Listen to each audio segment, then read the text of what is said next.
we switch the keynote. We switch between that one and mine because to not have the same person in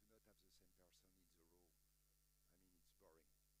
it's boring. I, I need to to do something on the dance floor now.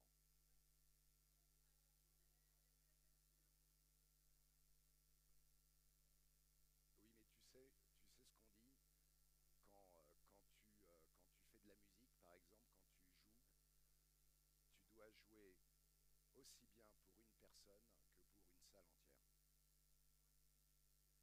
not going to introduce myself. She will. I'm not narcissic.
Welcome to Andhra Pradesh.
Sea Power for Marine Services Limited company was established in 2008 to become the leading shipping agent and logistics company in Saudi Arabia. It is managed by experienced master mariners, shipping and logistics industry professionals, and today Sea Power has become one of the top shipping and logistics groups with extensive operations at all industrial and commercial ports throughout Saudi Arabia. We have offices at every port in Saudi Arabia, and our dedicated operations and marketing teams continuously work to support our group's mission and goals.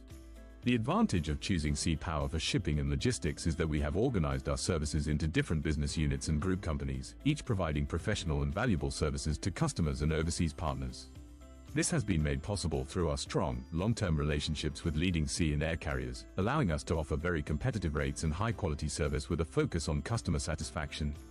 Our ongoing investment in the group's IT system ensures our ability to deliver the most effective and highest level of services to our customers and business partners. Connect with at the first Global SME Summit 2025 to ensure the seamless logistics operations for your organization. Thank you.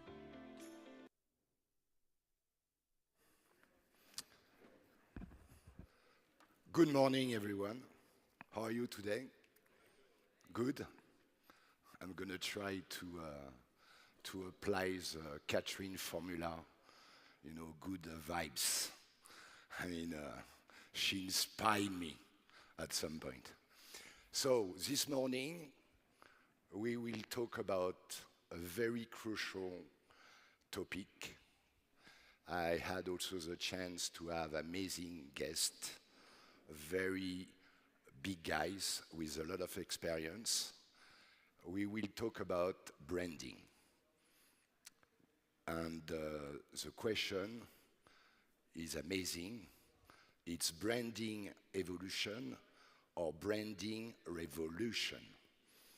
It sounds like Rolling Stones records. So I would like to invite on stage, so let's first with ladies. So Mrs. Chevrier, she's a board member of the Swiss Future Institute.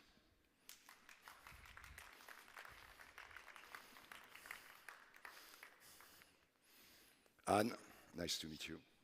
Have a seat. My second guest is Mr.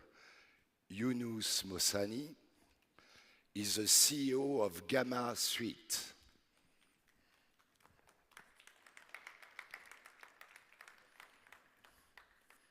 How are you? Perfect, thank you. And I have Mr. Mohamed Essan. He's a commercial manager of Sea Power.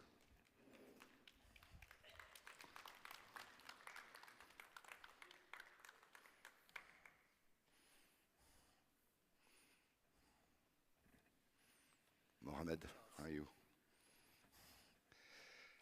I have also Mr. Shaukat Hossan-Roni. You know him already. I mean, he's famous. He was just previously. He's a founder and chairman of VFM Venture Limited. All good? Good. And I have the honor and the pleasure to invite on stage Mr. Halm Gir. He's a CEO and the advisor of a political party, so he has a very large experience. He has a very large experience in marketing.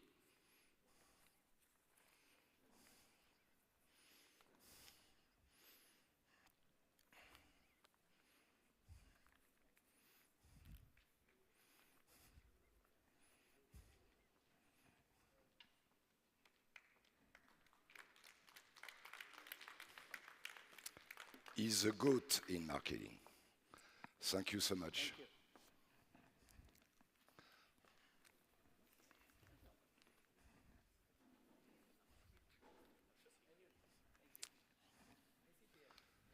All right, guys. So just feel comfortable. Okay, so today we are talking about branding. You know how branding is important in the SME ecosystem. Branding is not anymore just an economic criteria.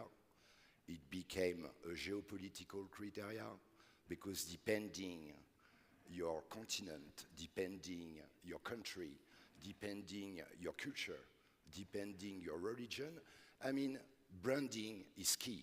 So you cannot afford to make any mistake when you decide to launch your marketing campaign, because it can be a disaster for your company. So the agenda is very simple, you will see. Me, I'm very interested. I'm not a marketing man, as you can imagine. I have no idea about marketing. And I would like you share your large, broad experience with the audience about branding, how you manage for your company or for your organization, I mean, all the different steps of a branding strategy. Because it's today, we were talking earlier at breakfast time about the new generation. I mean, the new generation, and we were talking in the previous panel about inclusivity and leadership. And for the new generation, everything is different today. I mean, they do not have the same perception than us about leadership or inclusivity, but it's the same for business, it's the same for branding. I mean, they use digitalization, they use new techniques. So, who wants to start?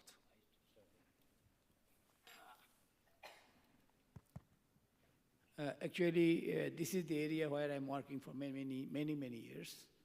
In fact, it is more than 4 decades I'm working here. And as you know that in my life, I have introduced brands, so many, and those are so established in Bangladesh at least, that my colleague, my good friend, he can say something about it. These are like my children, these brands. And when I go to the market, all the products that when people buy and see that they're carrying at home, I feel very happy. Ask, he's a very big man in our country. His wife is also a managing director of a large multinational company. So you ask them, how many of my products, ask the madam, how many of my branded products, given products, are there in his kitchen? Out of most essential 10 items that are required in the kitchen every day, at least 5, 6 are from my given. That gives me a great pleasure in saying that. Coming to branding, as you said, what is brand? I'm a little bit professor also because I also teach various universities as my experience goes on, and I'm also business graduate. I have an MBA, senior MBA. So branding is actually to separate something from among the big mass. You have a product, and there are many other products. But the branding gives you the opportunity to separate it out from the crowd. That is called branding. And each is not easy, as you said on the beginning. And branding is actually everything. You know, one day Coca-Cola's managing director, chief, was asked if tomorrow all the projects of Coca-Cola are burnt and you have nothing left, what do you feel? He said, I feel very bad. I will definitely be unhappy, but not, it is the end of the story. I have got a name, brand, Coca-Cola. With that, I go, various banks will start giving me money. It will take some time to re-establish, but brand is there. As you know, Coca-Cola for the consecutive 10 years was the best brand in the world. At that point of time, I'm talking about 10, 15 years before, because now the Apple and all this has come. Those days, the brand value of Coca-Cola was something like $67 billion name. Now it has gone up much, I'm sure. So that is the brand. And with the brand, what do you get? Why the brands are given, names are given? With the brand, you give a promise to the consumers. You know that I'm very famous for introducing halal. When I said my soap is halal soap, I actually gave some assurance. It's not a matter of joke that I'm joking with my consumer. I give them promise. It is 100% halal. It doesn't contain any animal fat. It doesn't contain fat of pig or lard or cow or whale or other unknown origin. It contains only vegetable fat. And that has got no reaction on body.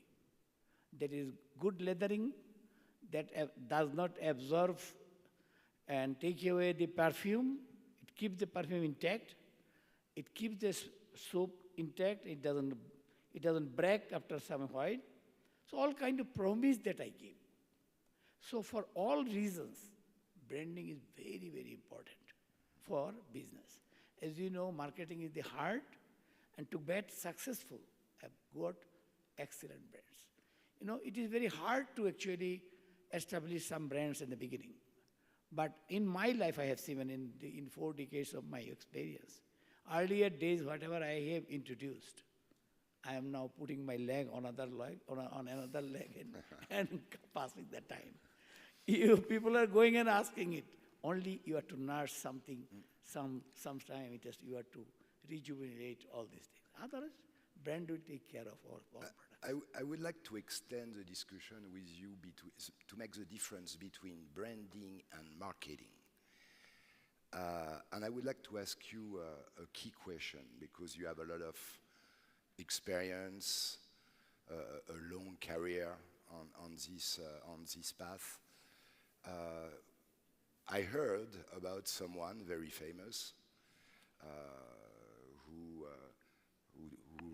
is running one of the most famous luxury group in the world. And this person, I will not say the name, and this person was saying, me, I don't believe in marketing. I don't believe in marketing. I don't do marketing because my brand is gonna work on its own. I don't need to inject 1 penny in my marketing budget. What do you think about this? I mean, do you agree, disagree? I mean, you know, I mean, this sentence. Just to short, makes because I makes have my viral. other colleagues to talk also on this. I'm just saying that it's a very, very wrong perception. You know, without making brand, without nursing it, without spending money on that, one day you will see he's in the street. Because there will be very smart people who will compete with him and make it out. I can give you an example.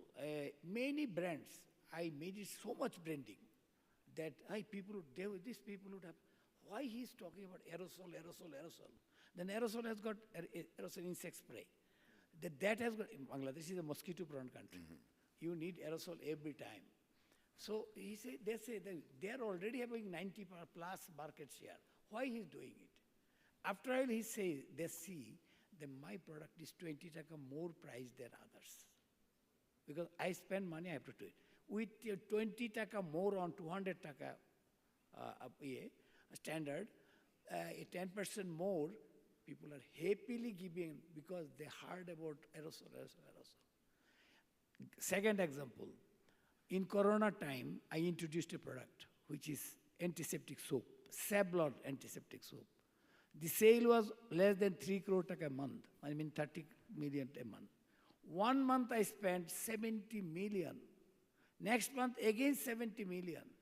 Following 3rd month is 50 million. My boys are all, hey, sir, what he's doing? Oh my God, sale is only 30 and he is already spending like that. The total turnover of the month is 30 and I'm spending 70 every month. I said, boys, stop a while. You wait, see. That's why these senior people are there in the market. 4th month, started raising. Believe it me, I started reducing my expenditure. My turnover was going up. It went to 120. 12 koti, 15 koti, 20 koti taka, 20 crore taka. This sales start coming. Because those were the Corona time. I thought it's the best time for advertisement. People cannot go out, and they've got only one instrument at home, is the television. Everybody is looking television, what is happening. So I said, give advertisement, heavy advertisement. Every time they come, Savlon. And what is a Savlon? Antiseptic, now required because of Corona time. Now Savlon is a very well-established brand. Now the sales is around 220 to 250 to a million, I mean 22 to 25 crore. And spending it, 2-3 crore. Okay. So the branding is must, otherwise he will fall down. It's important, It's very important. Thank you. I think You're welcome. Thank you very much. Yeah, I can Lady first. Yeah, I can only agree, like, branding is really, really essential. As a CMO, I see branding like the employee of the month or the employee of the year. That's what the customers see at first. So the way you present yourself, the way you communicate. And even if you say that the famous person doesn't do any marketing, people are not going to go to the factory and say, oh, are you producing something? How does it look like? So there's marketing everywhere in everything you do. And so the brand is really, really, really important. And maybe to get back to the title, if you say evolution or revolution, I'm going to have a million questions for you. Like, what is your install base? What are your customers doing? What is your market doing? How mature are you? So it's really like an individual process, and also of saying what you think of. For example, Apple, you could think of they're revolutionary. No, there's just an evolution. It's strategically planned. Correct. But for example, if you go into Tesla, they were just revolutionary. They say, okay, forget the cars of today. I'm going to do a completely different other car. Then I'm going to do, I don't know, whatever, trucks. Then I'm going to do Starlings. For Swiss Future Institute, Yes. it's evolution or it's revolution? Every revolution is an evolution as well. It's just playing on words. Okay. It can also be a clean start. If you say, no, my branding, it's too weak, it's too sick, it's too negatively, you can also start from zero. It So really depends. how you manage, this brand? I mean, me, I'm a rookie. I don't know. I have no idea about branding. I don't know why I should select this color, this shape, this name. I mean, because it's going to change the full life of millions of people, billions of people. When you see, everybody knows Coca-Cola, everybody knows Nike, etc. I mean, we have Ferrari, the top Rolex, the top 10. But how we manage, it's just one day you wake up in the morning and you say, I had a light. Yeah. I have a cheeky question back. How do you decide to dress in the morning? How do you decide where do you go? How do you decide what you eat for lunch, for example? The brand is just a representation of your company. And business always comes back to people. So you always have to get the audience you want. You can never please anybody, like everyone. There's always somebody who's going to say, oh, she's too loud. Oh, no, that's too bright. Oh, you're all in black. Are you tired? Are you sad? You had an issue or something? It really depends where you want to vision yourself and where you go yourself. And that also comes with self-esteem. So what is your brand showing? What do you want to say? What do you want to address come market? Okay. Hello? No, actually, coming back to your questions, branding and marketing is two different things. Branding is a communication.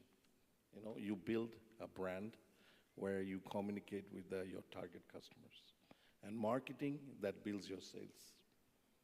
It's two different things. And if you talk about, you are talking about large brands like Coca-Cola, you are talking about Nike, or you are talking about, Adidas, or you talk about, let's say, one of the biggest luxury brand company, LVMH, like they represent Louis Vuitton, they do a lot of, they're the leader on this industry. But they didn't build it in one day, we are talking about Coca-Cola. Coca-Cola is a part of life now. They actually built the brand. Even today somebody born and the person gets let's say 3-4 years. The children gets 3-4 years, they will relate to Coca-Cola. First thing they will do, when you come to your mind is Coca-Cola, because when you want to drink soft drinks, right? So what they market, they actually communicate the soft drinks market, and it's related to your life. But I will say, from today's perspective to when he was let's say 10 years or 20 years back, 20 years back or 10 years, let's say 10 years back, the market will change drastically, because today you see a lot of D2C brands are coming up, The marketing budget have gone down, marketing things are shrinks, I believe when your friends say that, he don't spend money in marketing, but I believe he spend money on branding. You understand? Yes, he's not my friend. No, I'm not, but branding, spending money on branding today is very smart things to do, because once you have built a brand today, because communication, it becomes so easy now, you know? Yeah, various way, you know. If you talk about the early stage, 10 years before, when you plan marketing or you're planning campaign, you were talking about ATL, BTL, all these things, many things. But today, you don't need to talk about all these things, You need to have an iPhone with a good, picture quality. You can shoot yourself, and then you go online and you buy various platforms. You can actually buy the ticket size of how much you want to boost and how many people, what order, you want to focus. This has become a very easy things to do for a lot of small companies and a lot of individuals. So the marketing and branding, I'll say the big companies will face a lot of problems. Today also, if you talk about Nike, Adidas, the shoes industry also drastically falling because of a lot of new shoes companies are coming, and people are, and also the new brand are coming up, and people are nowadays, the consumer mentality today is that people wants to relate to not to the mass brand. They want to relate to smaller brand, People don't want to carry Nike anymore. People want to carry, let's say, Shaukat shoes, because it's more personalized, And there is also some companies are coming, D2C companies are coming, when it's come to fashion industry, that you can also customize your thing, So marketing will become very, very, revolution, if you talk about it. And it's also going to impact, because it's going to impact to the consumer behavior and also to the production companies or manufacturer or entrepreneurs who have producing the product or, any kind of product they want to market. So you don't need a large, because today when you build a company, you don't need to actually have a marketing division, or you don't need to have a, sales division. You can have a smaller team and do a, better revenue. You understand? So things have changed drastically, and things will be changing much more in future. And I'll tell you that you will see from 10 years from now that these big companies also gonna, slow down because of the behavior of customers are changing drastically. Thank you. And Gamma Suite, sorry, just before I maybe, leave, yeah. 4 sentences I want to say. Yeah. One is this, what you said about branding. Why the branding is? Branding is, first of all, to separate your product from others. Branding gives assurance to the consumer that what he is buying.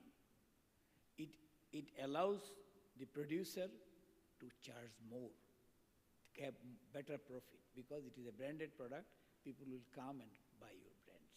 These are the 4 or 5 big benefit for branding. Otherwise, all products without branding, you see, it will be en masse. It is any general product. A shirt of this is a general shirt.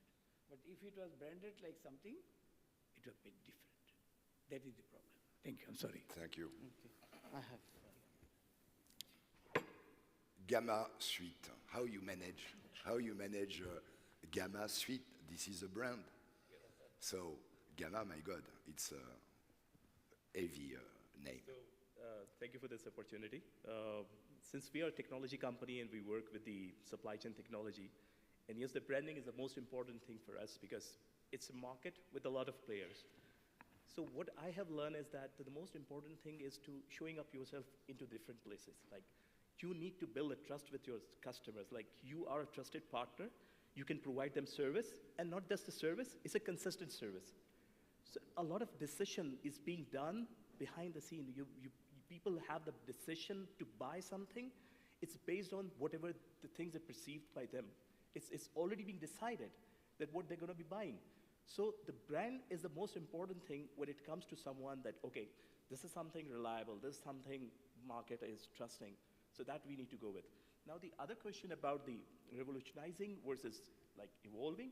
So what I believe on that is that if you want to evolve yourself, that means you are become a relative or you can survive with something. But if you get revolutionized, then you are unforgettable. So if you want to be an unforgettable, you need to completely revolutionize. So that's where a lot of brands, when it comes in, like we saw Nokia, like if all these challenges, they go down. And suddenly Samsung comes in, so something this is, revolutionized, and then they, This is the definition, in Yeah. fact.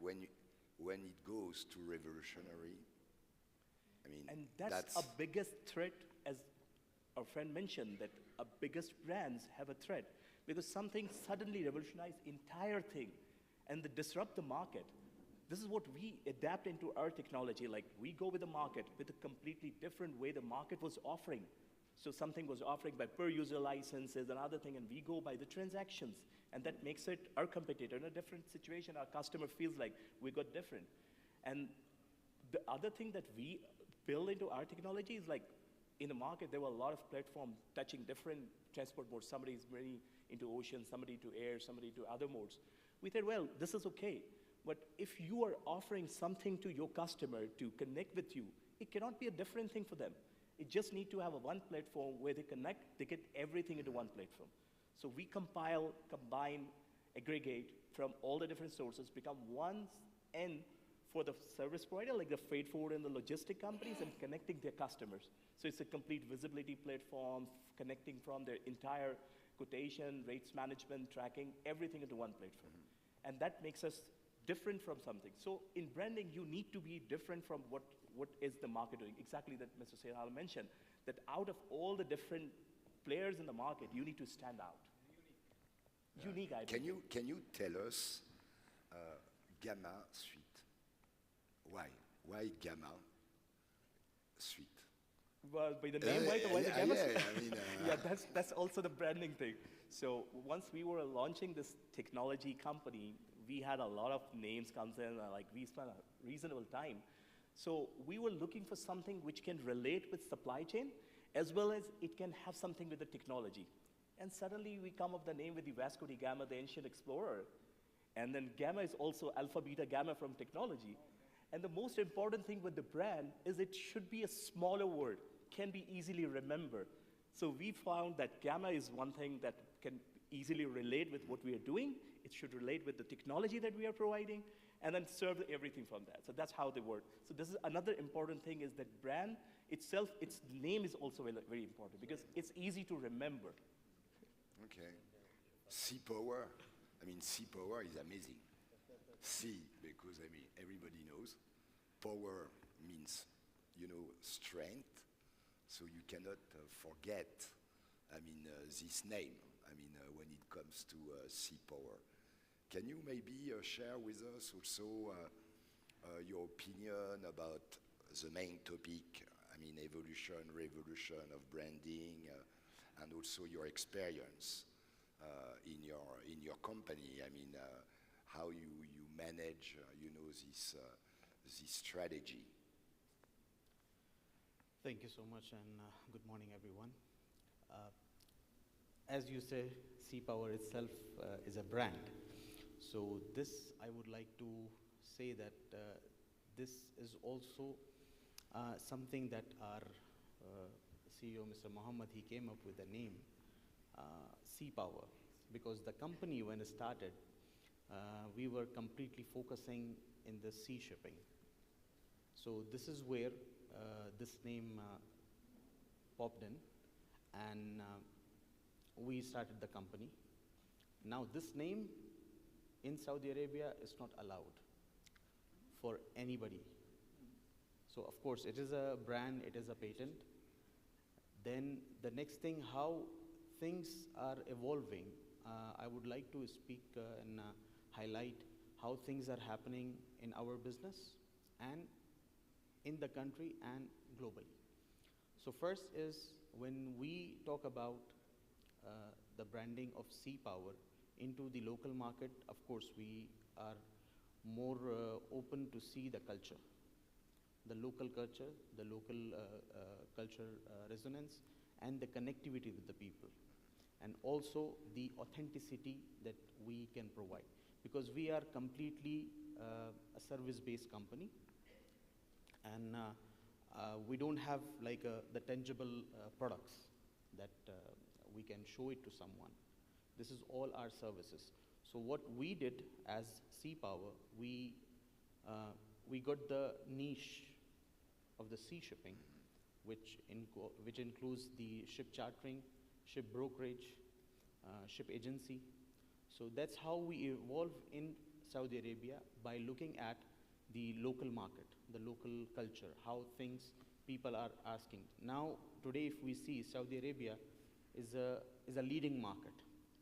If you talk about construction, if you talk about AI, data-driven technologies, fintech, you talk about logistics, shipping, warehousing, we talk about the women empowerment in Saudi Arabia especially, started in 2017, and now some of these Saudi leading brands, it's valuing over $100 billion. So the country overall representing a good image over in the global platforms, in terms of economy, in terms of even politics now. Saudi Arabia is really the center for the global politics right now, starting from US and Russia, China, India. So the culture is very important when we look at the brand to establish. Then the digital connectivity, I'll take from Mr. Yunus. The technology is very important, and Mr. Shaukat was saying about how you interact with the people. This is more important. And as Mr. Alamgir said, the example what he did during the corona for the marketing of his product on the television, because people were at home and they are not going out, so they just need to keep on watching it. So that's how he get the culture thing out of it, and the connectivity with the people. This is very important. On the global stage, Mr. Yunus and myself and our company, we get together at many events, yearly, somewhere about 10 to 8 events globally we are attending. We are presenting our brand, our company, and that's how we are building the trust with the people. The more we present our brand to the people, like Sea Power, that's how they see that, yes, let's say on each of the conference we are having an average of 200 to 300 logistics and the shipping personalities. And they all are the top managers, the CEOs, and the owners of the companies. So when they go back and would like to say that, yes, there is a company in Saudi Arabia, it's Sea Power, because our presence with them at the different occasions, different conferences, make them feel this, yes, this is trustworthy, and this is how these people are showing up every time with their brand and with their services to our countries.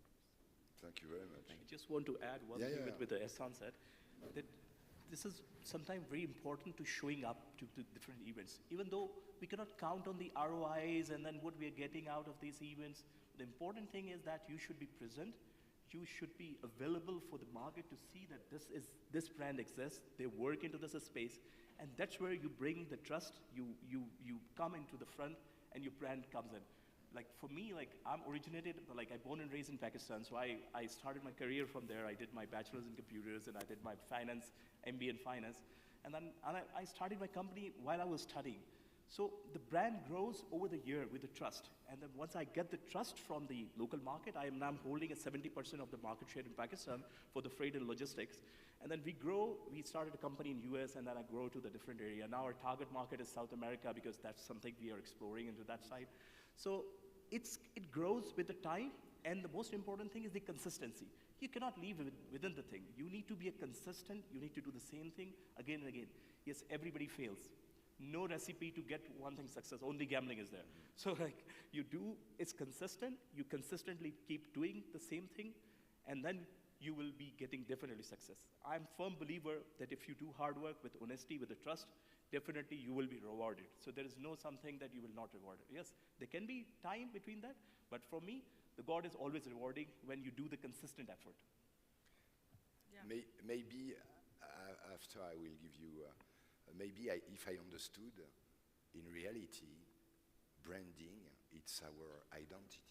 Yes, exactly.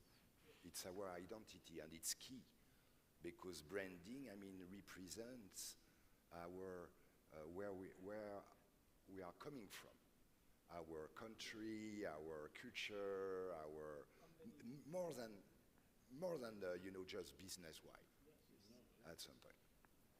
For conclusion, maybe? Sure, like marketing or branding, there's no right or wrong. It has to be, as I said, consistent, truthful, faithful. Everybody has the right to change, as long as you're still happy and stand behind it. You wanted to say a few words to conclude this panel? Yeah, you. Actually, as you said that branding is actually identity getting. We had been talking about the strategies and the way of branding. That is a different issue because each product has got a different. Like just to give an example because of Corona time, because Corona time all other company were closed almost. They are not advertising. How they will advertise? Their foods are not selling. Their other products are not selling. People are looking for all antiseptic things. And I talked about antiseptic soap.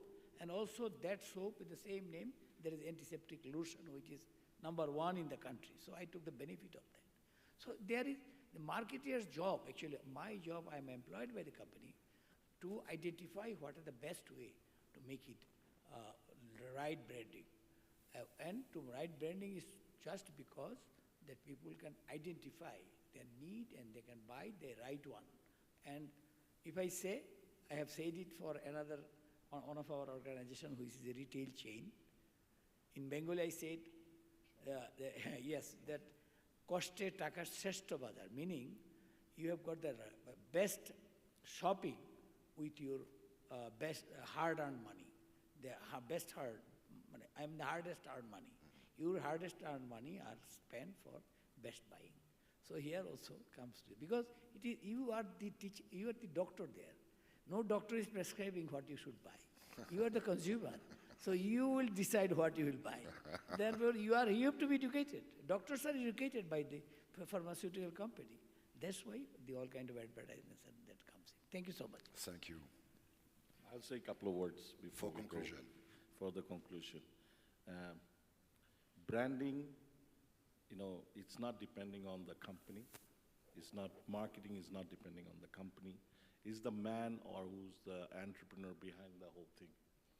First thing, the man or the entrepreneur who's behind the whole this branding or, the product, that person need to be much more, he need to be innovative. Innovative, of course, but, build the trust, Why you trust Facebook? Because you have seen Mark Zuckerberg going around and marketing it, Because first is a Mark Zuckerberg, then Facebook, right? So it's very important as an entrepreneur, you have to actually build your trust into the market. And you need to be seen everywhere, And like he said, whatever happens, whatever conclusion it is, you cannot give up. You need to just keep going. You need to believe yourself. And the product or the branding will just follow automatically. You don't need to spend a penny. First, you need to build yourself, and you need to believe yourself. That's a revolution, We found the definition. Yeah, definition, that's the revolution. So this is very important. And if you do that, I think it's very clear, and it will show you in your, in your dashboard, what to do. That's very simple. Thank you. Thank you very much. Thank you all. It was a pleasure. And I think now it's time for lunch break, I believe. Yes, Sorry? Go ahead.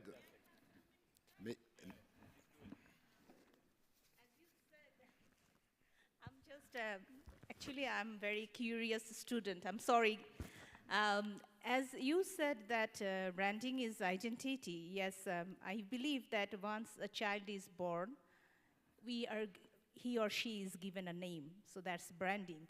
I mean, my question is, what is personal branding, and why personal branding out of the company, like Mr. Alamgir, Shifa or Ronnie, why personal branding is important in 2025? Can I answer that? Yes, sure. So, Yes, that's a very important question, and I love this question. Because the company is made of people, and it's representing the entire company with the people. And people has the capability to make a storytelling. So if company is having a people who can tell the story, justify what they can do, what they can do with the trust, and definitely if they can do something, they should tell it. But the way it should be told, it should be a storytelling skill.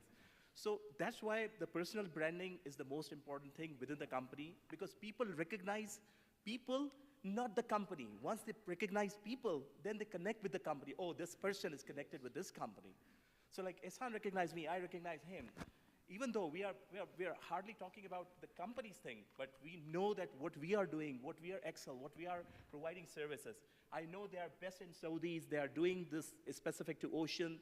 Because I connected him, I talked to him, he's providing me what he's doing. And the same way, I'm telling him that how my growth, how my success, what I'm doing. So the most important thing is that you need to have a people, have their personal branding, and then go with the company branding. Definitely. And as mentioned that Sayyid Alam is in front of us, so he's the brand. Madam, I want to say something, because the personal branding is very important, and it come automatically. One fine morning, you got up and saw in the newspaper, the full page, that all the soaps of Bangladesh are haram, prohibited, don't touch it, because this contain this. Only you touch halal soap, which is my one aromatic. In the morning, the whole nation saw that and it's a very, very disruptive marketing. And it had serious, I should say this, risk that I took. People said he will be finished because he has given certain things which is never seen in the world. But today what happens? I knew that it will work. Today halal haram has gone beyond everything. They said that today is $3 trillion market. Who gave it? By the grace of Allah, it came to my mind that I should be saying it halal. Second time, the salt was not moving at all. 10 taka more. I said ACI salt helps developing merit. And we dream of a meritorious Bangladesh. Again it became a havoc, and the whole market of salt we have taken over. Coming with you remember the kind of advertisement I gave it in Corona time. I did not say that with the Savlon soap. I used to show that everything is closed. All shops are closed, all seminar halls are closed, all the airplanes are waiting, the cars are waiting. I said we are passing through a very bad time of the centuries. But one day, good day will come.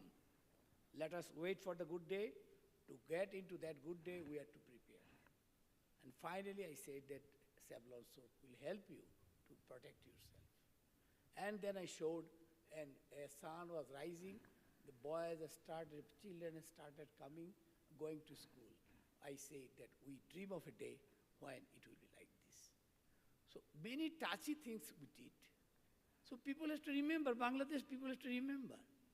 And then one day they called me and said that you are the marketing superstar of this country, and you will be awarded. Now the Professor Kotler is keeping my name in his book. And he, again after 10 years, he sent a Kotler's Award 2023, which is given one time in lifetime, once a person. And every year, only few person of the world. So personal branding, coming down to what is the benefit of you? Benefit of you, you have got trust. Now whenever I give a product, you say, oh, no, Alamgir Bhai is a good person. He had given earlier all the good products, all good promises is kept, so he will not say anything. Now when I said, fruits money frutica, fruits means frutica. So everybody started taking frutica. So personal branding, as he said, is very important. Very hard to earn, but very important. That is, you can say, okay, you have made your brand. Yeah, I have made my brand. My benefit is that I am a sought-out person in Bangladesh. My brother knows that many companies would like to take me, but I'm only one person. I work with one company, and I have not misused it. I have 45 years of my career only with 3 companies. I don't use it that, okay, you give me 5 lakh more, I go. I'm not a person like that. Thank you. Thank you. The last question, and we stop. Okay, perfect. Good afternoon, everyone. I'm Cleola from South Africa. So I've got a question in two parts. The first question is, and considering a lot of people here work with SMEs or are SMEs, when you consider the value of a brand, and let's take how a company is valued, eventually, it goes to an IPO and it becomes listed. And I think Apple is a good example of that in terms of a good brand creates higher value, right? What would you say are some of the key elements as an SME grows that they need to really consider in terms of the positioning for the valuation and the monetary, valuation for their brand and how their brand eventually will be valued? And then secondly, what is the role of culture in terms of deciding and determining that, that brand for a specific company depending on the ecosystem and the country that they're in? Thanks. Who wants Should to I take the question? For the venture capital part. It is why. The thing is that, whenever you are SME or, you are a startups, let's say startups, and that's very important that, like I said, that entrepreneur self also, like he said, the building story. Whenever you are a good entrepreneur, you need to build a story. The story actually gives you a valuation in the end. And it goes step by steps, You build a story, you go, you start walking, and then you start, working on your product, and you build a story around the product. And it's all about building a story. Today's market, if you see all the big IPOs happening, it's all about stories. You build a good story with a good product, and you actually, again, who's the man behind the whole product, and who's the man behind the company? So, so let's say if you're an SME and you bring the valuation is not only for the sales. There is a valuation model that we are working, we actually look at as a venture capital or private equities, not only the calculation of the sales or the, the future sales, or there is a sales, when .com happened, a long time back, there was people could have a coffee with a venture capitalist and get a check, because they didn't know the market. There was something new happened in the market, and people got burned, That's why the financial recession came. But today's market is that, if you talk about valuation and how to build the valuation around the product and around the marketing and branding, that's most important thing is that you have to focus on your company history. You have to build a story. You have to build a product story. You have to give a confidence to the customer. You need to build a trust. That's very important. And once you have built it, then the venture capital or private equities, they not only look at your pre-sales or the post-sales, that discounted valuation. These are all nitty-gritties, But once you have the trust, for me, when I look at the company, I look at the entrepreneur. Who's actually behind it? I don't look much. That's the only thing I look. I look at the people who are easy driven to, to run the company, or the vision that he have is going to actually build a story. So whatever you do, and from zero to IPO, it's all building stories. You need to build a very good story around your product. That's we it. need to Thank you very much. One thing I want to add here is that I've been passed through all these things, and then I learned one thing is that either you are selling a dream, or either you're selling a true solution which has a proven history of solving some problem. So if you have a problem-solving thing and it's proved to be working, then you have a different value, exactly. Thank you very much. Thank you.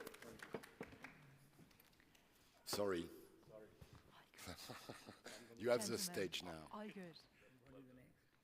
Yeah, you will see what's next. I'm announcing it. From selling dreams, marketing brands, global SME, we are moving to a very special great lady on stage, talking about our keynote speech 7, how resilience would shape the future of SMEs. So taking you on a journey from hidden champions to vital, globally recognized suppliers. We have with us Miss Beatrix Keim, Director Car Germany. Hallo nach Deutschland. Rich expertise to set up new organizations, sales marketing experience in automotive industry, in global content and marketing communications, and she is fluent in German, English, and Chinese. And I tested her Chinese, it's brilliant. Warm welcome on stage, Beatrix. Hello，非常感谢，我很高兴，我现在是跟你们在一起，谢谢谢谢。Well, I think the rest of the team doesn't really understand Chinese, so I think we stay in English. Really happy to be here. Talking about resilience, to be honest, when I was now the last 2 days listening to the talks, the panels, I think it's actually already in here. I don't need to, it's more a recap for everybody what to do. And on the other side, if it is to be resilient in the world economy in today's world, it's not only about the big ones. And not only about the SMEs. They all have the same problem. It's just a definition. And finally, probably a topic of resources. Who has the resources to deal with it? So when I was asked to talk about resilience for SME, I was first thinking how to define it, because to be honest, at least in my world, when I'm around in Germany, there is not much talk about resilience, neither in English nor in German, resilience. Which is quite funny, because at current point of time, everybody in Germany is talking about the crisis of the automotive industry. So obviously, they need to talk about resilience. So I was going first back, why nobody's really talking about it? And I realized that a lot of people didn't even know what it is in Germany. And it is actually a word that is not coming as usually from German. No. It's a foreign term to us. It came from English, but actually where did it come from? From good old Latin, resiliere. It means that something goes back in its original status.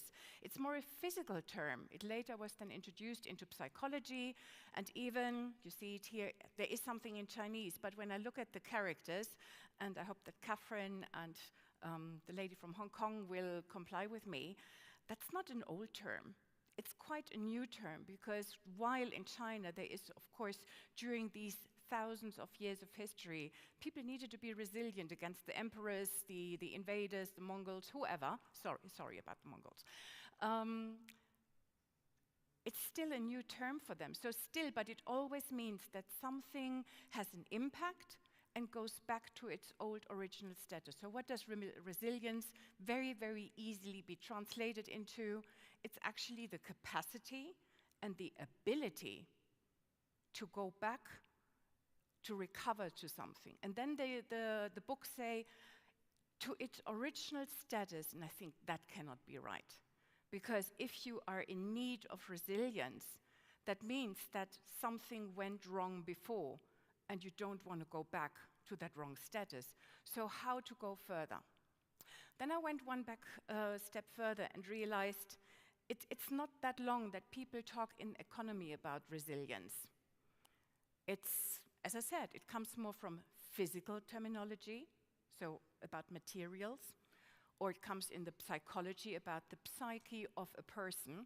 So let's evade it into the psyche of a system, the characteristic of a system. And there are some descriptions about the current status of the world, in what situation we are. And it's called Barney. There is a gentleman, I mean, you know, you get all these charts later. It's Mr. Cascio. He made a very interesting, very good readable article about this. That's not mine. And it is called Barney because the situation currently is brittle. It looks stable, to be honest, in any economy, but with one crack, with one tip of the iceberg, it just can explode. Sometimes you can brittle is in buildings. Unfortunately, that just happened in Afghanistan, for example, the poor people there, where the earthquake, all the buildings which were standing there for quite some time are just now destroyed. So that is the meaning of brittle, that small impacts just can destroy a stable system. Then you have anxious. There's so much information. We talked yesterday about AI, we talked about the fake news. You just don't know what is right, what is wrong, and there's so much information intake that it just makes you very, very worried. What is now the information I need to take in and to go further with my business? Then there is non-linear. Small impact, have a big outcome. Remember the shortage of chips when that ship in the Suez Canal, it was not only COVID, which was a small impact and a big outcome as well. But for example, there was that ship that got stuck in the Suez Canal, and all of Europe was out of any goods, and the other way around as well. So small things can have a major, major impact, but you don't know in what direction it goes. And then there is the incomprehensible part. It's my favorite, because it says it goes beyond human cognitive understanding, erratic, volatile behavior. Does that ring a bell? If I look into America, or even Mr. Putin, I think those two are quite beyond any understanding. And this is, of course, has in the economy, as we all know, a lot of influence. So that's Barney. This is now why we need to talk about resilience, why we need to talk how to be building up businesses in this world and what is the impact on the SMEs. Especially, I guess you all know that better than I do, because I have only a one-person company and I work with the institute. We are just 5 people as well. It's regulatory pressures. Some people say, oh, Germany, too much bureaucracy. But to be honest, when I was building up the company in China, don't ask me about that bureaucracy there. And I guess in your countries, it's pretty much the same. But the smaller you are, the more impact it makes. If you have to fill out one form after the other, you make a little mistake, everything goes back. So this is where it starts. It then goes into resource limitations. You have not always the money to instantly hire all the people you need, or you don't instantly have the capital to buy all the material you need, or install the data center you might need. Limitations, which are more harsh for smaller companies than for the big ones. Technology changes. I mean, the whole day yesterday we talked about AI. I think I don't need to go further into that one. And about fake news and whatever comes out of it. And of course, economic uncertainty. We remember that April 10th this year in the Rose Garden. I think I don't need to talk more about economic uncertainty. So when you're a business, how do you then now define what to do? And it's not every single aspect of your business that requires resilience. So it's first to check, where are the gaps? What is out of the experience you just had before, or you see in other businesses in your industry, what is happening there? So you see, oh, am I endangered to run the same risk? So check these things. Further then, it's a mindset change.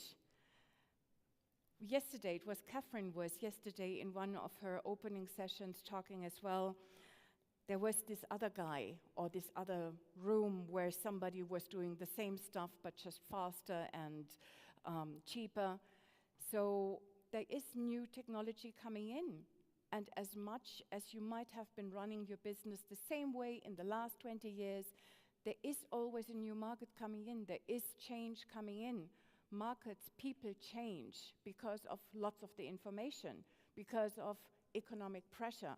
So be aware of that. I know it's a lot to take in for one person, for every person, but this is actually the fact. Importance. Not every single thing is priority A. Start to really make lists of what is most important to run your business, to make it successful, and then really go into ABC analyses. I think that's quite helpful. And it's something to go more into a strategic outlook. Don't plan only from today to tomorrow or next week. It needs to go into a further outline. This is actually what I very often say in comparison to China, which of course with a one-party policy with the central government, things are sometimes easier. But to have a long-term plan, not only the 5-year plan, but an outlook for the next 10, 20 years is certainly something, especially the German government or the European government, should have adopted or should now adopt to have more an industry policy and not only look from one legislation period to the next. And I think that applies to all of your countries as well, to only look what is actually for my party in this legislation period necessary is not relevant for the industry, which is thinking much more long-term. So I think from both sides there should be long-term planning. And that finally is then the core components, understanding that there is a strategic component, that there is as well necessity for tolerance, for adaptability, and of course for the will for innovation. I was talking about the cultural change, that mindset change you need to bring in. And sometimes you need to push yourself to say, I might want to learn another language. And not only for the person, no, it's for the company. I might want to look into intercultural differences, because what I now learned in these 2 days, it is different talking and dealing with people from India, from Pakistan, from Ghana, from South Africa, than to the Europeans or to the Chinese. There is always a human aspect in every single thing we do, and that's intercultural. All very good. I promised you a little bit of how to get out of that, what's the future. There is a very, very generic guideline, a catalogue of tasks you could look into, how to tackle the point of resilient. Are you resilient already? Where is the gap to be resilient, and on what way you are? And not every point applies to your business, but just check it against, take it in. I think actually the one marked in the purple color I thought are the most important one, but it is up to your business to identify. And again, it's not every single thing that requires action. It just requires a check mark. Have you considered it? I repeat myself, we talked a lot about this already in the last few days, and I just tried to bring it all together. And especially those 5 points, I heard them over and over the last days again. Invest in people. It's training. It's a good atmosphere in the company. Consider. And no, I just need to repeat that. Forgive me for saying that. It's not the man behind the brand. It's the person behind the brand and the company, because there are a lot of very successful women here as well. And forgive me for saying that, but I had to. Strengthen networks. A lot of people here were already saying, look out, connect with others, connect with other companies. And in our conferences we do, I am very, very puzzled how many companies now coming together on the stage to present their solutions. It's not like, no, this is my brand, this is my action. No, they join the party to be more efficient, to be faster, to be integrated, and to really provide a full-around solution. So I think it is very, very important to know as well what your other competitors might do, but sometimes are they really competitors or are they co-petition? Could be something as well. Cost management, don't need to talk about that. Yes, I said invest in people, but I think cost management is sometimes as well, do you have sufficient reserve to perhaps last a few months when business is not that good, that you still can remain on the people? Of course, if something like COVID happens, that's a different thing, but this is what we talked about the nonlinear effects. Agile practices, open-mindedness, very important to see what is happening, fast-changing markets. I think the German car industry very much suffered that they didn't realize that in China, number one, the government was putting out the demand for new energy vehicles, and number two, despite the fact that they are already for 40 years over in China, that the customers are A, more digital because they are B, much younger meaning 15 to 20 years younger than the average customer in the other parts of the world. So it is, you need to really be on top, and that of course is then which information is the right one. So you see, it's always a circle that comes in. And when you go back to my initial slide, there was this musical sign like control, adapt, innovate, repeat. It doesn't stop. It always needs to be a repetitive process to see, am I on track? Am I still relevant? And coming with this not directly to the end, but I was then considering about my own business life, my own development. Where did it go? And the final end, I have to say, it goes back to the typical 5. You want to show with one hand what you do. Staying relevant, meaning, is your product relevant to the market? Do I still talk to the right people? Do I still reach the right target group?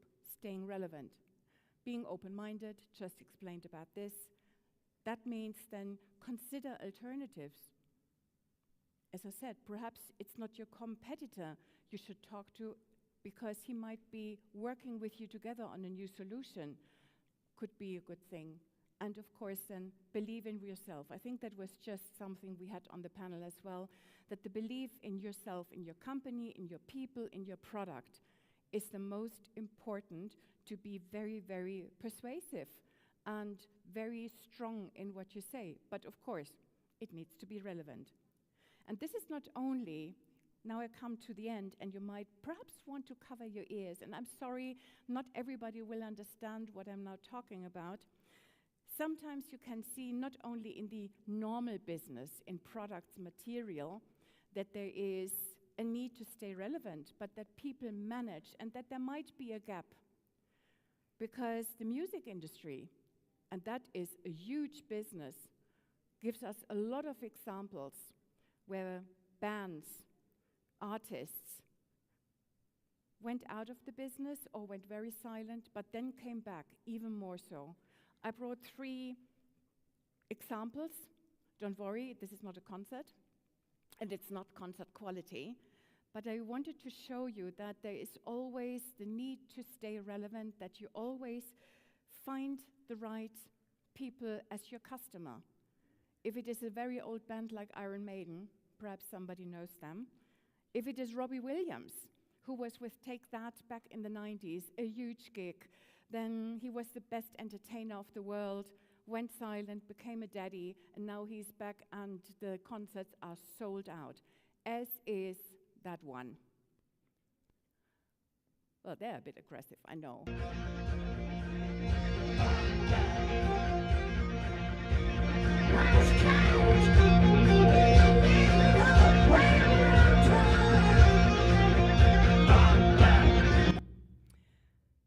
I didn't want to bother you too much with it. Yes, I know I have the full video because that was 2 weeks ago in Karlsruhe, Germany, 75,000 people with a band that is 40 years old.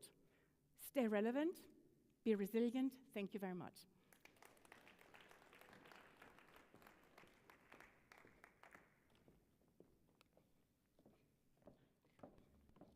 Reshme Shamro.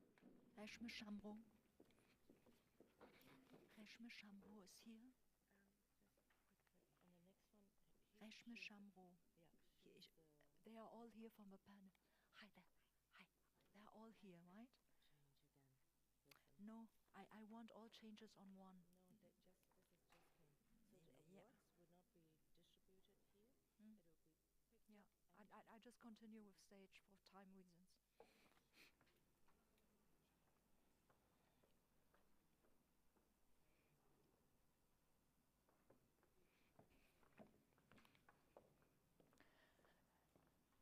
Thank you so much, showing you all the appreciation to the last keynote from China, Germany, and bridging the worlds and cultures. This is why we find ourselves here. Wonderful. To the next panel with the latest updates. A call for a more ambitious approach to SDG implementation in today's complex, demanding geopolitical political landscape. Sustainability is more than a goal, it's a competitive advantage. This panel will be moderated by our dear Reshme Shamro, and we warmly welcome on stage with her Ms. Shalini Goyal Bala, India, Dr. Harris Piblas, ETH Zurich, Ms.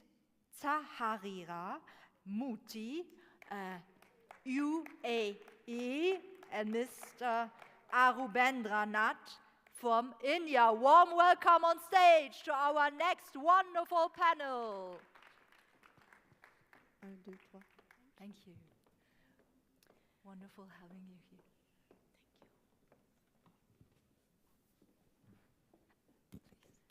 Good afternoon, ladies and gentlemen. Can you hear me? I'm audible? Perfect. I know there is us and lunch between us.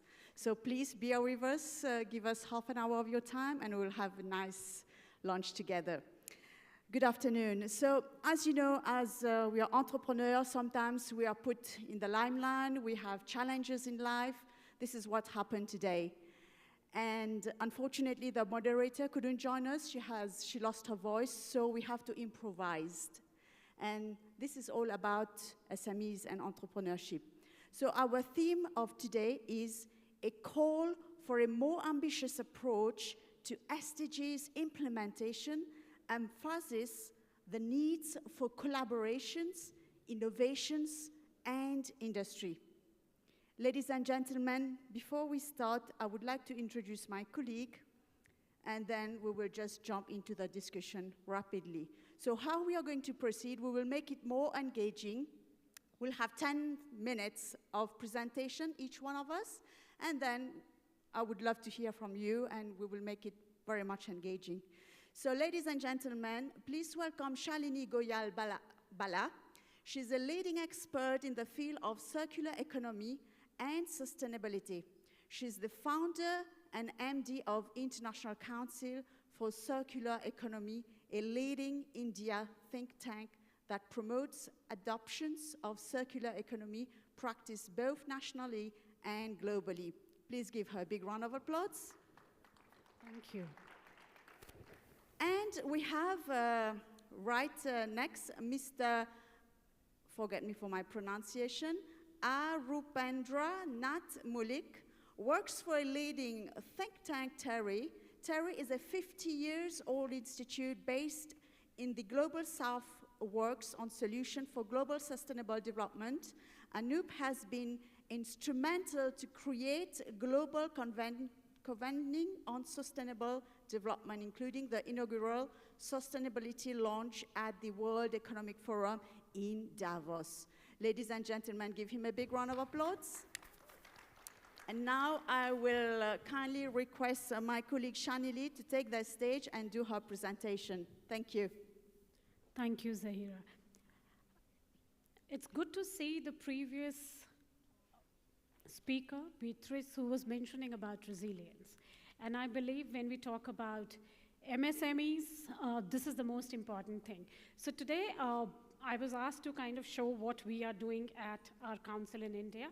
And very briefly, I would like to introduce what we do specifically to the MSME sector. What are the roles and challenges that we see in this particular sector, and how are we overcoming it in India? If we look at MSMEs, and this data is from the World Bank and the European Commission, something which is very striking is that most of our economies, and I'm not only talking about India, which I was aware of, but I'm talking about the EU and US as well, almost 98 to 99% of the economy, the companies, they are MSME. They stand in micro, small, or medium enterprise segment. They create almost 45 to 47% of employment. And if we look at the new jobs that are coming in, as we call them as green jobs, 80% of them will be coming from the MSME sector. If we look at the overall contribution in terms of GDP, the global GDP, 40% of the global GDP is accounted by this MSME sector, and this is only going to increase with the increase in the jobs that we are talking about. Coming from India, a country of 1.4 billion people, a huge manufacturing sector which is growing. We have infrastructure development which is happening at an alarming rate, and so are our policies. What we think is, while we continue to grow economically, which is very much needed for an emerging economy like India, we also want to grow sustainably. And so if we look at our figures, we have almost 67.7 million registered MSMEs and this is the latest data. Almost 30% of our GDP and 45% of our exports come from this segment. So you can understand how important this segment is from the Indian perspective. If you look at the job creation, this is the largest job creator segment in India, and we see that a lot of startups that are coming up are bringing in entrepreneurship, are bringing in a lot of jobs, green skills that are needed and are evolving at a very fast rate in our country. Last but not least, we see that the major employment of women, major employment of the poor segment comes from the SME sector. And that's why the growth in this particular sector is the most inclusive and sustainable as compared to any other sector. But having said that, like the previous speaker also mentioned, and it is so resounding to see that the problems are similar everywhere. What are the problems that SMEs in India face? And I'm talking not only from the Indian perspective, but most of the emerging economies' perspective. The first and the major problem that we see is the credit excess, the financial gap that stays, which also is a problem because sometimes they don't have the collateral for the funding mechanisms, which takes time. Then they don't have the manpower to kind of start. Most of the time, these are one-man show. And so how will that come? And I've only given a figure for India as well. Then, if we look at sustainable growth, there are many policies, many regulations, like we have something called zero effect, zero defect policy, which basically means that MSMEs have to produce with a zero liquid discharge, with zero effects, and it should be a product that is suitable for the exports. CBAM from Europe, which has been introduced, EPR is the extended producer's responsibility, and all this brings a lot of responsibility on the SME sector, which they have to comply to, and it takes time. The low technology and the digital awareness. We see this as a major challenge because these people are not kind of educated to run or evolve at the fast rate as the digital technology does. Skill and capability lacks, we all understand. Export barriers. Again, by the very fast-changing policies all across the countries, they have to fast adapt themselves, and that adaptability, the resilience, lacks in the SME sector. How do we collaborate as the organization with the SME sector? We support the zero effect, zero defect policy, and we have been training and doing audits for these SME sector, helping them to grow by capacity building. We help them give the market access through our stakeholder consultations. We do also help them in policy decision making. We do have certain industry stakeholder consultations with the policymakers where we help to guide the policy, which is more leveraged toward the SME sector. Last but not least, the digital education to help them use the tools that are evolving is something that we continue to do in India. Internationally, we have been a very fair kind of part of ours in the global south. So through our South-South collaboration, we have also worked in Taiwan, where we are working on the electronics and the textile cluster. We are building case studies in waste management, in cities, in textiles, in other sectors, with the help of the government of Finland, Netherlands, and Brazil. And one of the best thing that we did was through Modon, we have trained 35 MSMEs and prepared roadmap for them to grow sustainably in Saudi Arabia. With that, that's all from my side and our work, and I'll be happy to take up questions later. Thank you so much, Shalini. She has stick to her 10 minutes. Give her a big round of applause. Are you still awake? Can I hear your voice louder? Woo! And now we are moving to Anup, who will do his presentation, short and precisely 10 minutes. Thank you. Yeah, thank you so much. I'm very happy to be here Thank you, Lakshmiji. Thank you, Anis Bhai, to for making this happen. Now, before we move into the topic of the panel, the organization that I represent, the Energy and the Resources Institute, we work on our work is to develop policies, practices, solutions for sustainable development. In addition to formulating these policies, technologies, practices, it is also important that we reach out to these policies, to the colleagues, to the communities that would actually use this. Outreach is important to us, and in this context, I must say that the Global SME Summit is being convened. The inaugural edition of the summit is being convened at a very opportune time.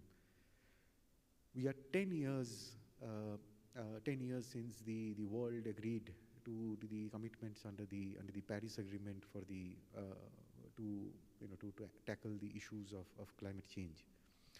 We have 5 more years to achieve the 2030 agenda or the 17 Sustainable Development Goals. And it was just 2 weeks ago that the world convened in Geneva to look at can we look at a global treaty to tackle the plastic pollution. Now this is important, and how I see that the Global SME Summit here is an important juncture to bring in the global north and the global south together with a fantastic spread of colleagues, friends who are representing not just the financial and the technology capital of Switzerland and Europe, but also the innovation and the human capital from the global south. We have colleagues from South Africa, we have colleagues from Pakistan, India, Sri Lanka, and the Southeast Asia. The SMEs, form the backbone and the foundation for growth, for economic growth, for the manufacturing, the manufacturing capital. And it is and we are increasingly seeing that the sustainable development goals are forming the foundation and the yardsticks for the SMEs to look at the kinds of impacts that it would create in the sphere of their operations. We have always seen that keeping a customer-centric approach always kind of helps to create that narrative which will drive the growth within the small and medium enterprises. The amount of the infrastructure that needs to be built in the global south, the highways, the ports, the airports, would need the products of the SMEs for our modern day life. And here the allocation of capital for sustained growth in the MSME sector becomes very important, where things like sustainable livelihoods, things like energy transitions, things like employment generation, things like innovation, all becomes the pillars of the SMEs to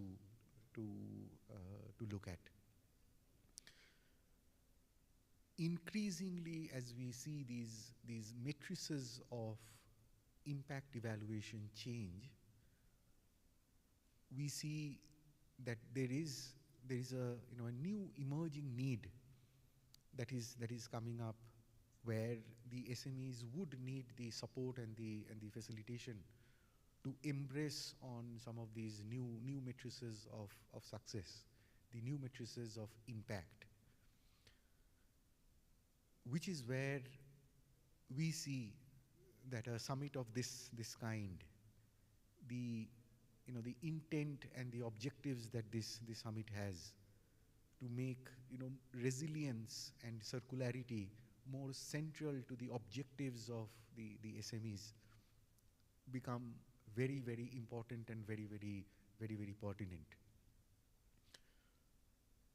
The kinds of action that we would want this summit to also take forward is how do we provide access or enhanced access to the capital markets with some of these innovation capitals.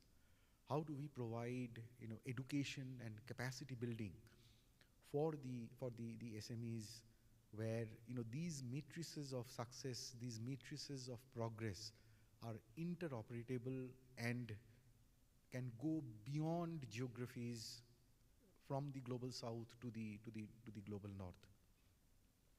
How do we enable these SMEs embrace the digital taxonomy for sustainability, and how can we enable field trials for some of these digital taxonomy into the operations of the MSMEs.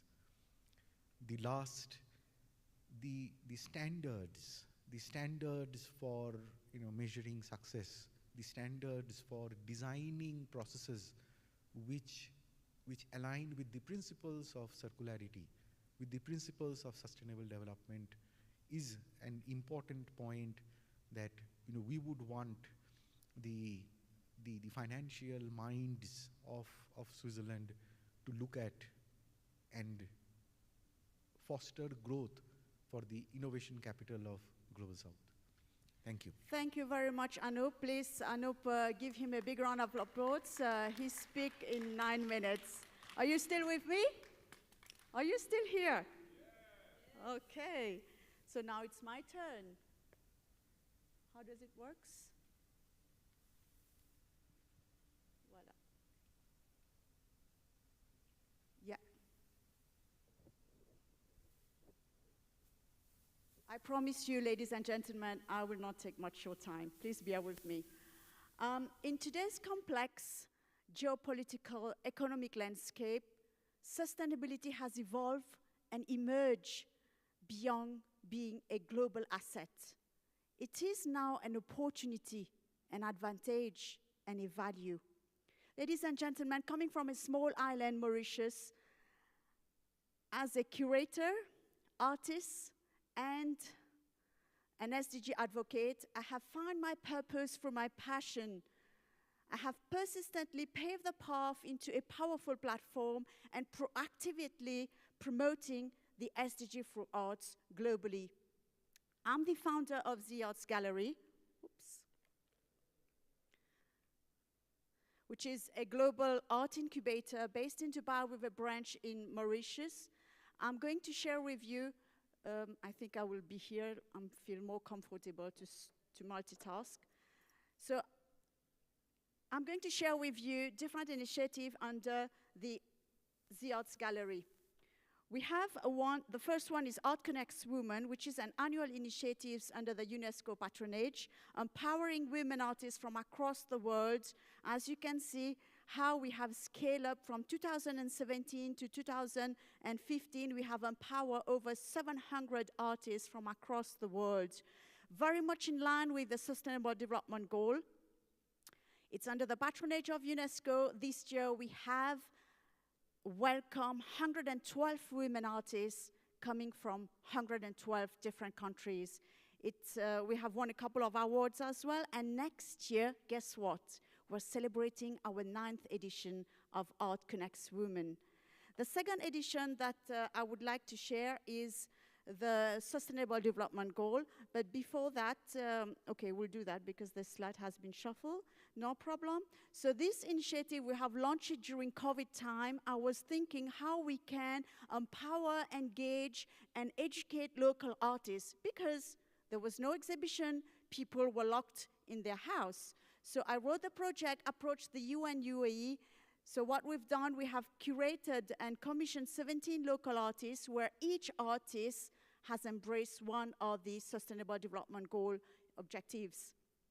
I'm sure you saw lovely, beautiful ladies at the corridor when you were coming for the exhibition for the past 2 days. So this is the initiative, but unfortunately this year we have only 3 artists, and as we said, inshallah, next year we'll have 17 artists during the second edition of the Global Summit, Global SME Summit. So this is when we signed the MOU with the UN nation. So this initiative, ladies and gentlemen, I'm honored and proud to say that we have brought this project in 17 different countries. Of course, lots of challenges, but we never give up. We stand up and we run. We have launched also the online gallery for social impact initiative. I'll give you 2 examples what we've done. In Bangladesh, for example, because I know there is many people from Bangladesh here, we have brought 17 Bangladeshi artists that mentor 17 children from the slum. They never go to school. We created the SDG with them and bring the collection in Dubai, we auction them. What happened? Today with this fund, some of the kids from Bangladesh is studying in Dubai. How do you feel about that? I'll give you goosebumps now. In Madagascar, what we've done, same thing in January, I was in Madagascar. We have 17 artists where each artist, they create the SDG, we auction it, we tie up obviously with private sectors, government institutions, and so on and so forth. As you know, Bangladesh has a huge water, people don't have access to clean water and sanitation. So each artwork that we are selling there, we are building a well. Ladies and gentlemen, each well is supporting 200 families. With just one beautiful piece is supporting 200 families with clean water. So this is all about the SDG. I was telling you we have reached in 17 countries. So any of you who are here today want to bring the SDG forward in your country, please get in touch with us, myself, or any of the lovely ladies who are sitting here. And the third initiative that we've launched is the Mauritius International Art Fair, with the aim to position Mauritius as an art and cultural destination. So this is going to be the inaugural edition next year in March in Mauritius. How many of you want to come to Mauritius with me? Raise up your hand. Woo! So what we are doing there, we are having a summit, and we are bringing Christie's on board because the idea is to position Mauritius not only as an art and cultural destination, but and to boost the creative economy. We're working with the president of Mauritius, UNESCO, and Christie's to pull this initiative here. So I'll stop here, but as we talk about the SDG, I want to share some relevance that we talk about the Sustainable Development Goal. The SDG provides us with a shared blueprint. Yet to achieve meaningful impact, we must localize and humanize these goals, making them relevant and actionable at the community level, at the local level, regional level, and global level. This is where the SDG for Arts, ladies and gentlemen, comes in. For us at the Arts Gallery, art is a universal language that connects people, borders, cultures, industries, countries, and the world, our planet. It has an absolute power to communicate complex messages in ways that you resonate emotionally and intellectually. We are all here to run a business, isn't it? If I ask you a question now, are you with me? Are you with me? Why you are doing what you are doing? Who are volunteers? Why you are doing what you are doing? Any one of you? You're all running a business. Yes, Lakshmi. You're passionate, bring change. Yes, Benjamin? You're frustrated. I love that. Some people, yes. You love what you do. Some people would say, obviously, we want to make money. We want to make more money and more money. Yes. You want change and so on and so forth. But ladies and gentlemen, deep down yourself, if I've asked you again the questions, what you are doing, why you are doing it, it's all about the value factor. What are you bringing on the table, right? How are you changing people's life? How are you making a difference within your work environment, your colleague at work, your society, your client, your investors, your supplier, isn't it? So for us as an SME, it's not just about economic, environment, and cultural engagement. It is about embedding sustainability in your business DNA and showcasing it authentically through creative expression. I invite you all to join SDG for Arts. Get in touch with us if you really want to strengthen your corporate identity and credibility. If you want to have accessibility and creative ESG integration as your branding, collaboration and networking opportunities with government institutions, private sectors, UN agencies, local and regional and globally, as I mentioned earlier, as well as employee engagement and innovation, because they are the people who build your company, right? So the way you treat them, the way your company will grow. I think that's it from my side. But before I finish, I would like to mention something really important. Yes, so please get in touch with us now, just now, during the lunchtime. We'll have the lovely ladies outside. Guess what? This is a call for action now. So please, yesterday we heard Mr. Anis' lovely story, inspiring stories. We want to make the Global Summit survive, sustainable. So how to do that? Today you can take the action. So you see the ladies were painting the SDGs outside. We are going to have a live auction during the lunchtime, maybe before or after, maybe just now, we'll do it. It takes just 5-10 minutes. We'll introduce the art, we'll auction these pieces. And guess what? These pieces, the funding that we're going to receive now, will go to support the SDG for Arts next year in Davos during the Global SME Summit. Who is in? Who want to bid? Okay, this is just a gesture how we want to support and make a legacy. I would ask my two colleagues to say the one line, what you want to share with the audience, and then we close here, we go for lunch. Well, what I would say is this is a wonderful platform that has seen the light of the day this time.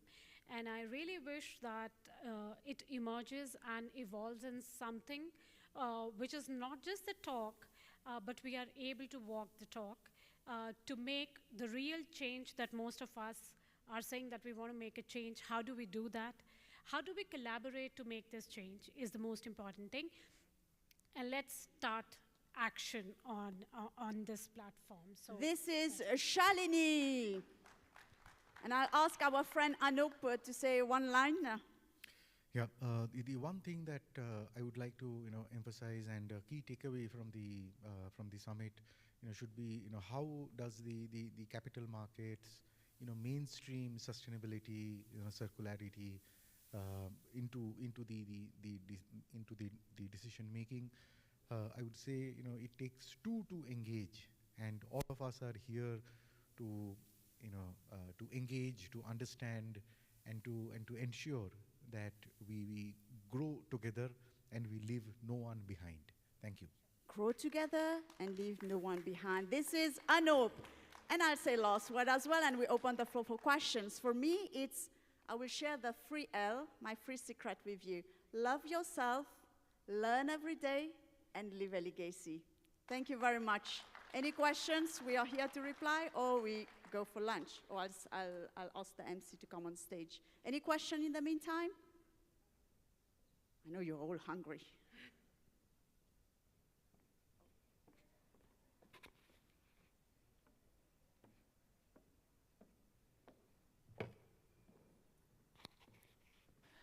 So give a warm welcome to our dear super panel. Thank you so much. Great job. Thank you. I make it short. For all those dear audience who deserves an award but did not time-wise picked it up yesterday during our awesome dinner, you may pick up your award at the reception here. For all of us, second, we will have a delicious lunch for 1 hour, speaking of 1 o'clock until 2 o'clock. You want to say something? No? So, what is new again? All the conference photos and the Mhm. presentations will be shared with the link with all the participants after the summit. Okay, cool. And for our beautiful faces, you asked for photos, movies, impressions, and will post with me on social media. Follow and grow with me if you like, with 60,000 others. And of course, for dear Global SME, link to Global SME. We will share a link after the conference with you with all of the pictures. So have fun, enjoy your lunch now. And the presentations. And the presentations are included. Enjoy your lunch now. Bon appetit, Gurte, hau rein, enjoy yourself. Yummy! See you back 2 o'clock.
Let me.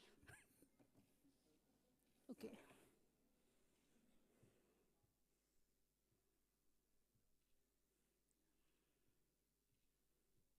Thank you.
It's nice. So, Mike Jagger, nice to meet you.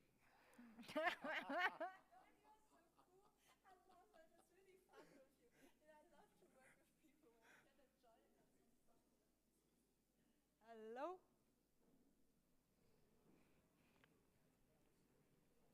Hello, hello, hello. Warm welcome back. in the hall. Who's still awake? Who's still here? Okay, yes, give me some warm energy back. I love it. I know we have got Friday and we got 2 delicious, yummy food. I ate like 3 plates. I'm full as well, not only you. We have a very special grand man here on stage. Don't miss out that keynote. It's about seeking new impetus for SDG to achieve, from Professor Dr. Charles Salvadon, Albert School, and Swiss FinTech Association. He's a former diplomat, strategic advisor, CEO, chairman of a board, professor and expert of geopolitics. At the intersection of geopolitics, business, and technology, he advises international institutions, boards, and companies on navigating global risk, resilience, and a successful transformation to the new age. Warm welcome on stage, Charles. Lovely. Thank you. Especially pleasure. Thanks so much, Catherine. Yeah, it's a specific and unique keynote speech, and I'm going to tell you why. It's not a conversation. It's not a dialogue. It's a special speech I had last summer in the United Nations Summit in Nice, where all the leaders, politicians, all non-for-profit organizations, all main UN agencies were attending to talk about climate change, to talk about sustainability. So I wanted to share with you this speech. It's a little bit different of what you have heard from the last 2 days, because we are not really talking about fintech. We are not really talking about SMEs, but we are talking about us. We are talking about our planet. And for sure, I mean, many criteria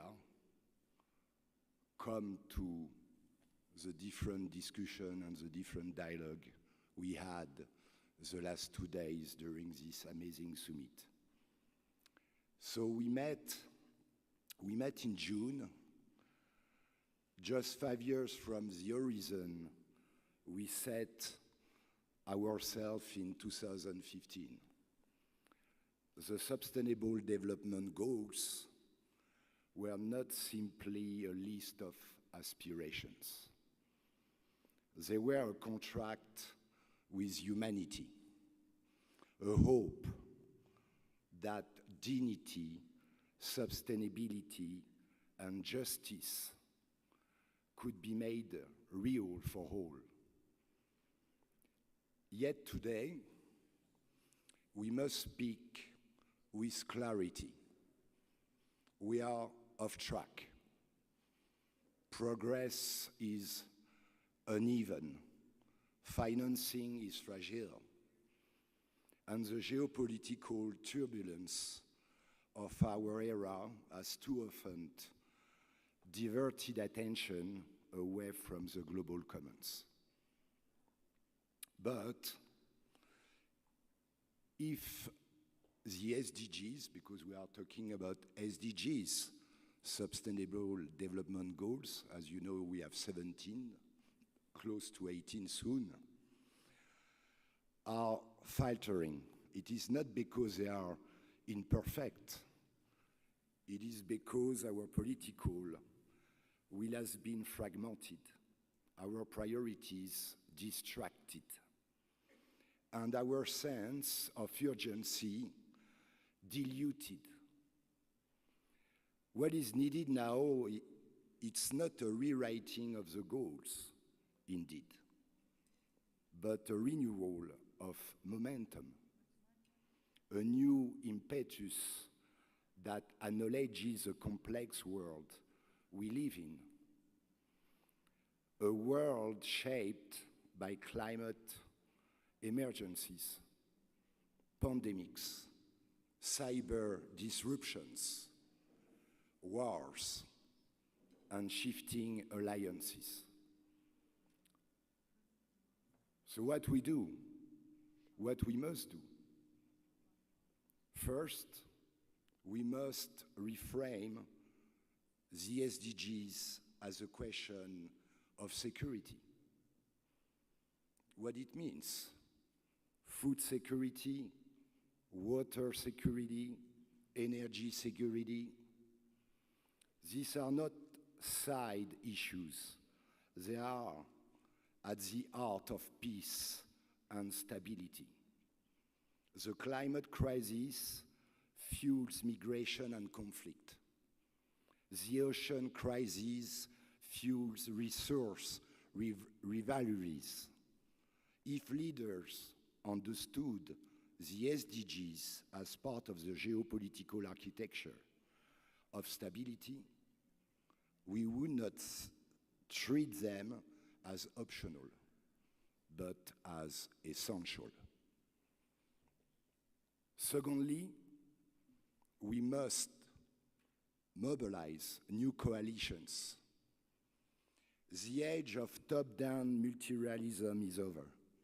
The new age of polycentric, driven by states, cities, companies, NGOs, scientists, and citizens. Financing the SDGs cannot rely on government alone. We need blended finance, sovereign wealth funds, philanthropic capital, and digital tools to channel resources directly to where they are most impactful. Third, we must embrace technology with responsibility. Technology with responsibility. Artificial intelligence, big data, and satellite monitoring give us unprecedented capacity to track emissions, illegal fishing, deforestation, or water scarcity in real time. But technology without governance can deepen inequalities. Let us design a digital ecosystem where innovation serves sustainability and where transparency becomes the currency of trust. Colleagues, we cannot afford to fail. If 2030 arrives with broken promises, it will not only be the credibility of the UN at stake, it will be the credibility of the very idea of collective action. The Sustainable Development Goals are not an agenda for the South, nor a luxury of the North. They are the survival code of humanity in an era of planetary boundaries. At the UN Ocean Conference last summer, we heard a call to treat the seas not as a spaces of conquest, but as common goods for humanity. Let us extend that principle to all SDGs, whether it is health, energy, or education. The logic must be the same: to protect what is shared, to invest where it matters, and to ensure that no one is left behind. Allow me to end with this conviction. 2030 is not a deadline, it is a milestone. Either we cross it together with courage, or we stumble into a decade of instability, mistrust, and ecological collapse. The choice is ours, and it begins today with a new impetus, a renewed determination, and a shared faith in the power of human cooperation. Thank you very much.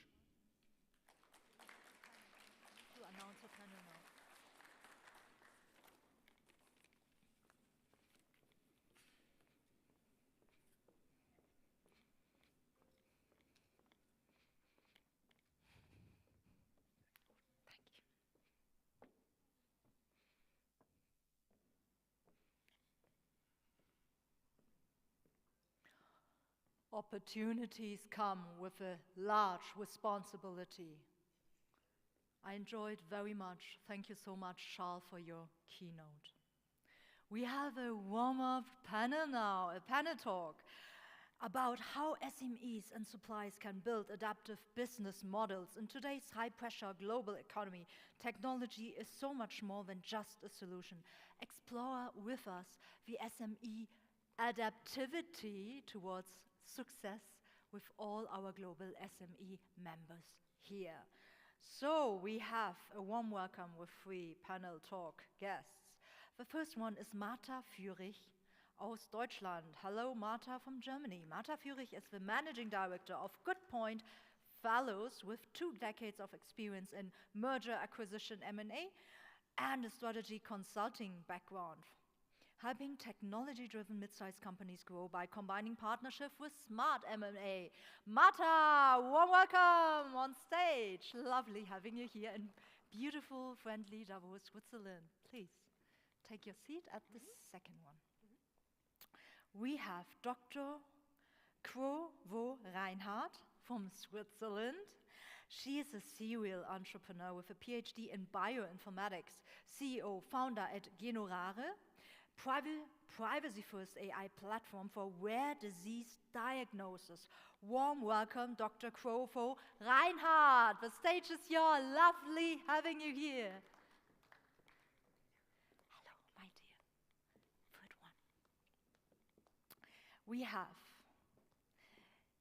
our distinguished professor, Dr. Martin Nerlinger from University of St. Gallen.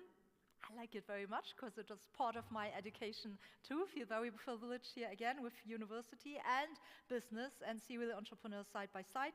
Martin is professor of finance at the University of St. Gallen, co-creator of a sustainability value creation SVC and value creation rating frameworks. His research and executive work focus on finance, governance, innovation, resilience, and long-term value creation beyond ESG terms. Warm welcome, Martin. Pleasure having you. Please. Also here, chilly mode. Please, a little bit for the photos that we all sit together.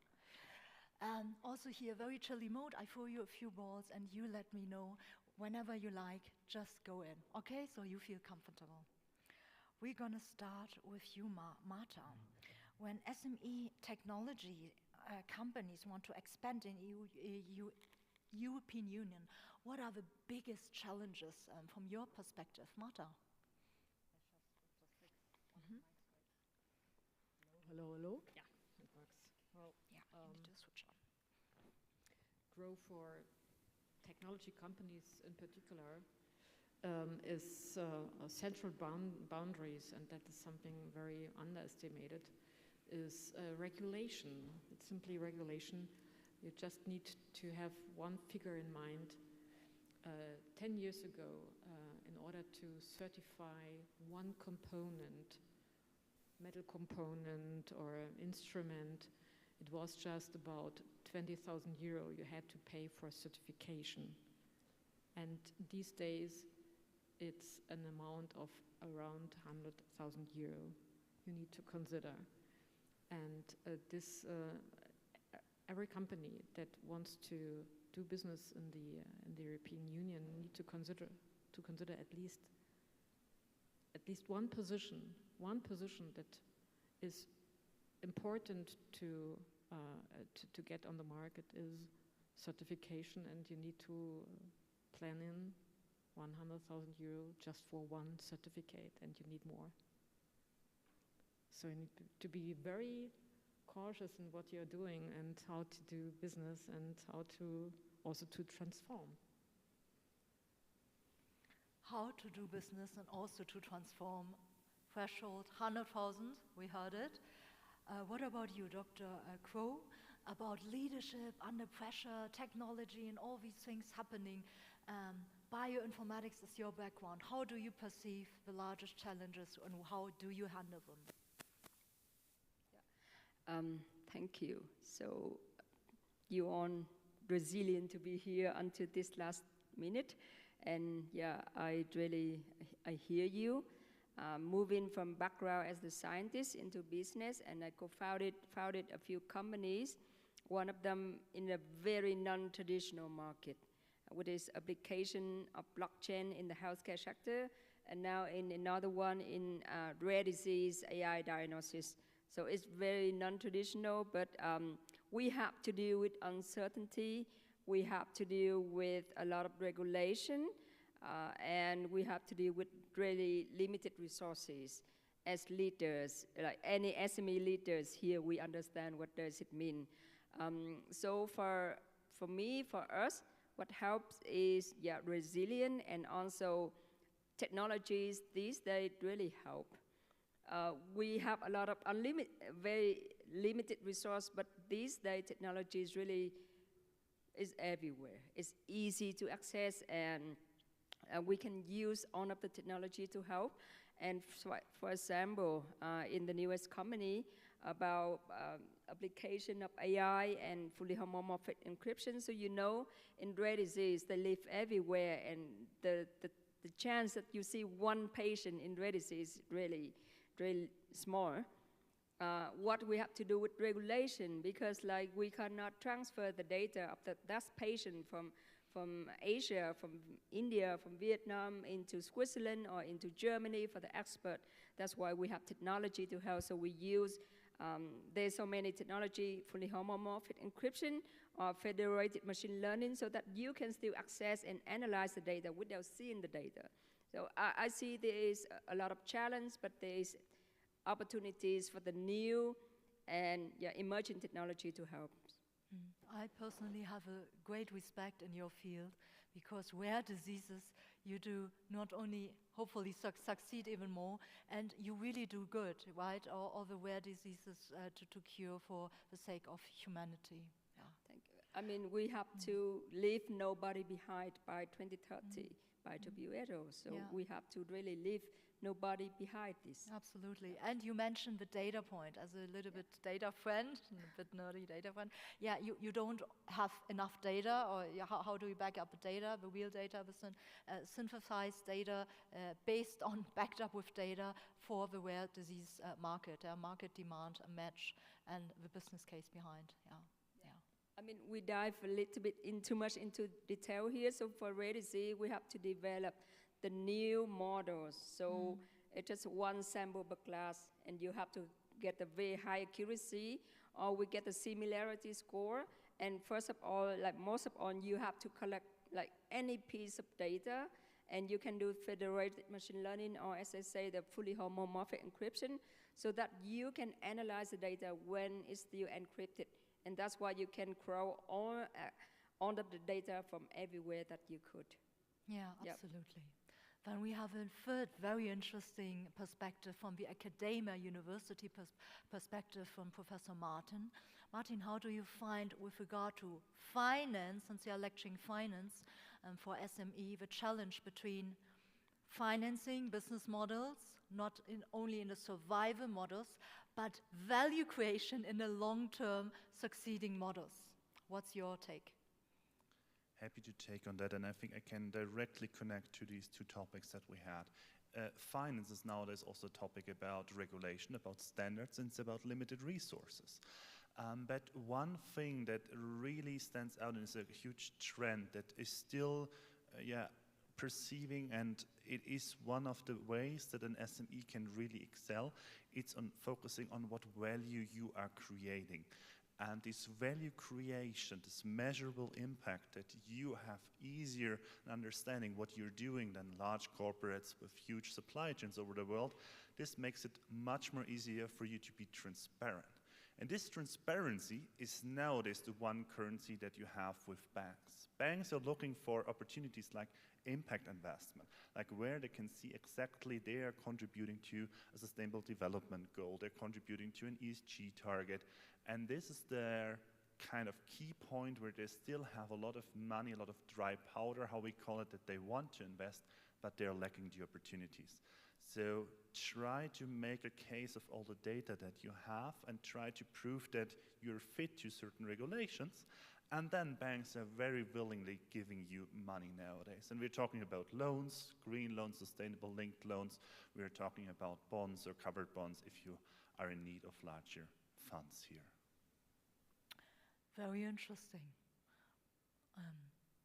Again, data, bridging to data, and keeping the balance from a finance perspective. A call from transparency, especially for SMEs. So what about, somebody told me once upon a time, flipping the coin. Every coin has two sides, the sunny and the other side. You're going to present, maybe even, dear SM Oehler, making out of a perceived disadvantage an advantage, shorter ways, limited, but direct access to your decision power and resources, and called for transparency data as owner, as executives of your family, and so one companies. Martina, you do smart M&A transactions. That's a very interesting, also unusual, smart one, yeah, for here. Not everybody is doing it. With regard to limited resources, challenges, and international expansion for global SMEs. How do you deal it? What can they learn to do? Yeah, some key takeaways from your perspective you learned from smart M&A transactions you would like to share here. There are a couple of points, and what you just said, two things. It's data and it is transparency, and here comes one very important lesson. To my understanding, small and medium-sized companies get into a very critical point because size matters. And as you said, that the sources are limited, there are so many things happening at the same time, and that is hurting, in particular, small and medium-sized companies. Just to mention only one point. Remember the company that wants to have a component in the market and now has to consider 100,000 euro just for one certification, and at the same time, bank is getting back and says, well, you get only the loan if you can make sure that the Lieferkettengesetz, what is it in English? Supply chain law. Supply chain law is being, you're following that. That means that such an SME company needs to make sure that the IT system is providing that data, and I don't know any company, I don't know any company right away I could mention to you as an example having such an IT system in place. It's completely the other way around. They don't have, they have legacy, they have old ERP systems, and they struggle even to make their ERP systems work in a sense where all the project life cycle is being covered. So regulation, IT legacy, and no resources in place. Well, and that leads to something that is very important for this summit. You can only overcome such hurdles by collaboration, because collaboration with partners you can trust can help you to overcome these barriers. But of course, the art is how to find such trustful relationships, how to find such trustful partners, and that is kind of an art more than something you could learn. Kind of an art than something you could learn, also beautifully said. For those who do not do merger acquisition every day, would you like to share what is the smartest way, where you should have done your homework before a smart M&A takes place, if you like? Yeah. Starting the homework, starting with close discussions. I mean, most of you are in certain industries, and go to the exhibitions, go to the most important trade shows and start talks. Make your homework, meaning that you are prepared, that you take out the participant lists and walk there and have your questions in line with what you need to know. And when coming into discussion with the people, with the companies, then you often find out where the chemistry is right or wrong, where you get an entry point or not. So first you need to talk, and you need to talk very smart, because otherwise you waste your time and thereby your money. So first of all, make connections, and that on the trade shows, use them as much as possible. Me personally, I experienced 2 M&As. That was so intense. Yeah, the first one I can still recall very well. It was with Vodafone on Northern Cyprus when I was trainee. So my first job, we had an M&A. Well, like, oh, exciting, and then really going it, night shifts and so on. So I have a lot of respect for your work, dear Mattia. Dr. Crow, AI, beyond the hype, and we talked about newest trends out of the SME perspective. Maybe on that one, you would like to share something for the rare disease, what you learned, AI beyond trends, how you can apply, use it, what's good to know for our SME law. Yeah. It's good to talk about the AI hype beyond the hype, because these days I work in healthcare sector. So, but it's not different between healthcare sector and any other industry. That AI, we need algorithm and we need data. More specifically in healthcare, data need a lot of regulation more. But everywhere we have to have data in place. Data is accessible, and that's why beyond the AI hype. So there's the research show that until 2030, so 5 years from now, 86% of all of the SME have to use toward the new technology like federated machine learning or any new methodology, so that you can access and analyze the data without seeing the data. And that's exactly the pain point that we are targeting to in rare disease, because rare disease data, first of all, is really rare. Secondly, it's a very siloed, very fragmented in different countries, hospital and clinics, and even the patient themselves. And at third, is inaccessible. So we need the new methodology and technology, as I have repeatedly said, that you can see and look at the data without having the raw data or without moving the data. So we have a lot of technologies, also include blockchain. So my previous company also on blockchain, on top of collaboration and trust, because there are 2 keywords I heard from you. We can also move into also decentralized world, where we can also build in the trust, and it's more transparency. So you can see every transaction, you can monitor, because it's not, there's no chance that you see. The point is there are 2 points that this is coded. So maybe it's smart contract, sometimes it's not so smart. And secondly, when we talk about from like SME and go to the mass adoption, I see and a lot of people here working in blockchain, but it's not ready yet to conquer the world. So not yet meet the requirement and regulation, so that we have more application than is deserved to be. Yeah, that's my point. Yeah. Also very interesting. I'm carefully listening to you. And maybe again for the audience who is not medical, not bioinformatics, and not in the rare disease. In very easy words maybe, where do you start with rare disease? Is there first a case, one patient, and then you build up your case for rare disease and gather the data? Or is it the other way around, that you have a data case and then you search for the rare patients? Speaking about data, if you like to share, I think that could be interesting for the audience here. Yeah, I mean, the incentive where I start the newest company, because my mother-in-law was diagnosed with a cancer. So 3 years passed by with a lot of chemotherapy. It's all gone wrong, and within maybe there's something hidden. We went to another 2 hospitals until we see what is the real disease, a very rare cancer, but it's too late and she passed away.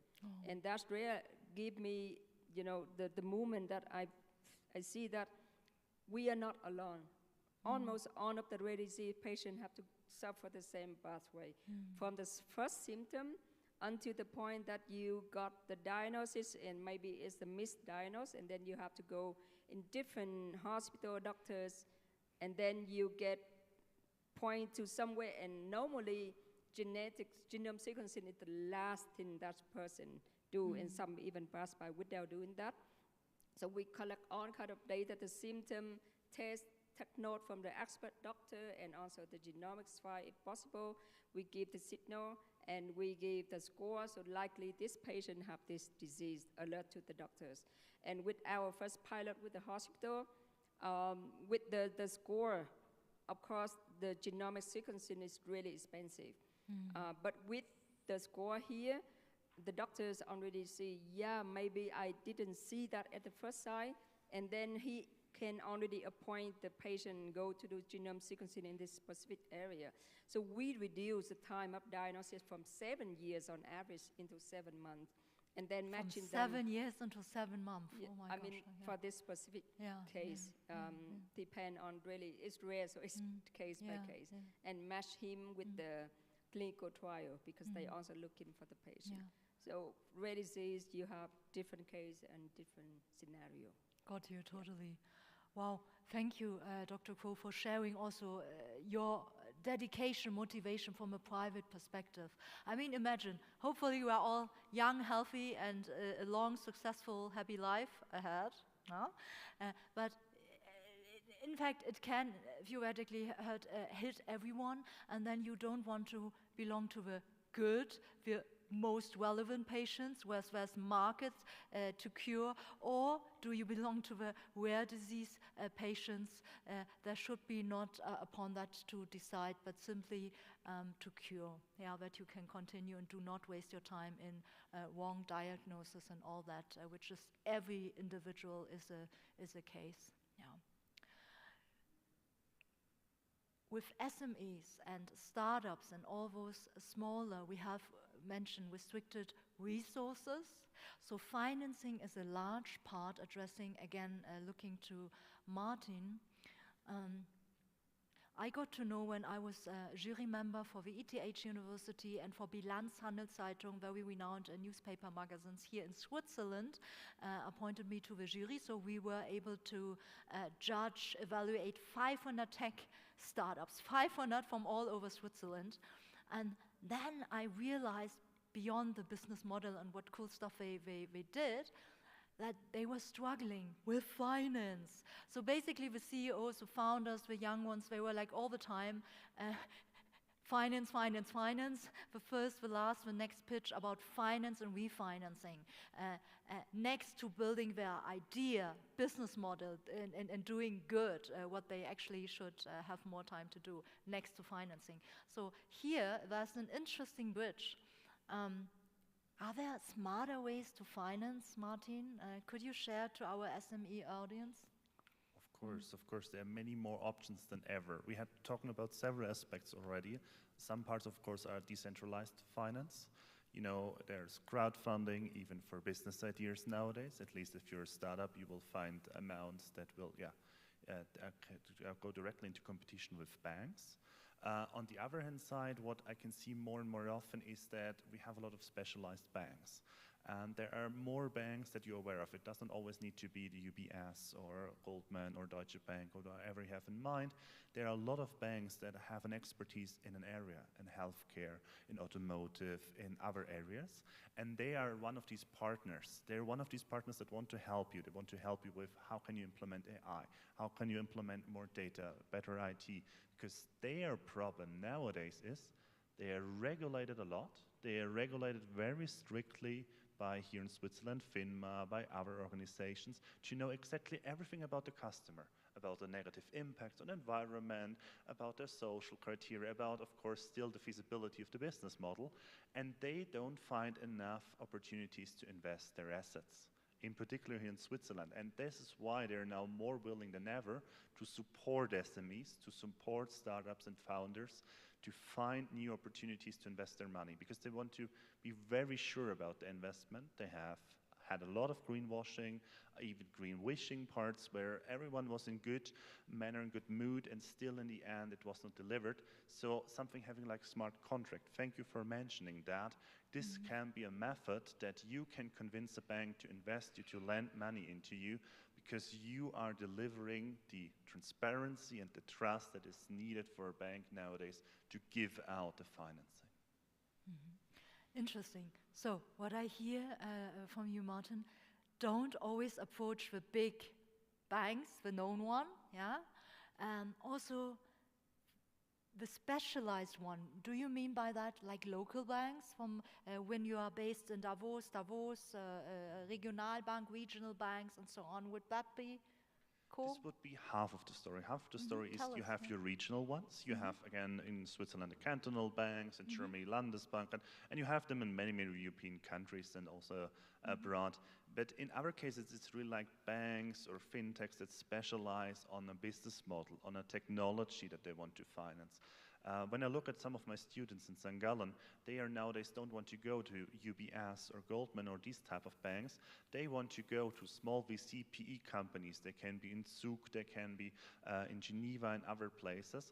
And they are usually half of the people know finance and half of the people are medicine, biology experts, physics, whatever is needed to run the technology. In these pools, we call it gray pools, they are growing and growing and are a different opportunity. And they really have the knowledge and expertise to help you also in your business problems and understand what resources do you need. Super valuable for the startups and all those in need to have the financing ever loop, but really get things done. I'm very curious, Martin, how do you approach, for those who are not doing it every day, approaching the banks in a smart way, assuming you have limited resources, like not the super, I have so much money, okay, then we are not in need. But let's assume it's a young startup approaching your advice, going to a specialized one, to a closer one with some specialists. What homework, bridging here, should a startup do to tremendously enhance probability to have a good case to get financed by that bank? Number one point, and we even taught that a relationship with a bank is just a trust relationship. The whole financial markets are trust built. If you don't have trust, we see something like happened with Credit Suisse. It was just a lack of trust, and after one weekend, a business was bankrupt in just 3 days, basically. And this is what you also need to think of. You need to build trust. You need to build trust to a local, a regional bank, a global bank, a specialized bank. And the number way to get this trust is transparency. If you're transparent, if you really open up your books, even if you have some numbers that might not be on the, in the ideal spot for a bank, they really appreciate this honesty and this transparency. And of course, you still should have then the plan, how can I get the numbers into the place where they need to be? But number one thing is transparency nowadays. Again, data supported, much more beloved than just having all the talks. This is one part, but the other part is really then, giving the foundation of data to them, and then they're willing to support you. Open one to you. What are practical steps to keep SMEs competitive, ahead in the long term?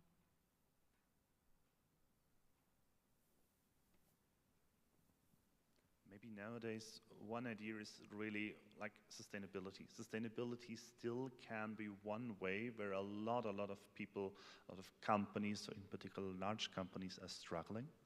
I've visited Siemens a few weeks ago at the AI lab, and they have very great initiative, thousands of people working, there are lots of resources, but the complexity of these systems make them rather slow.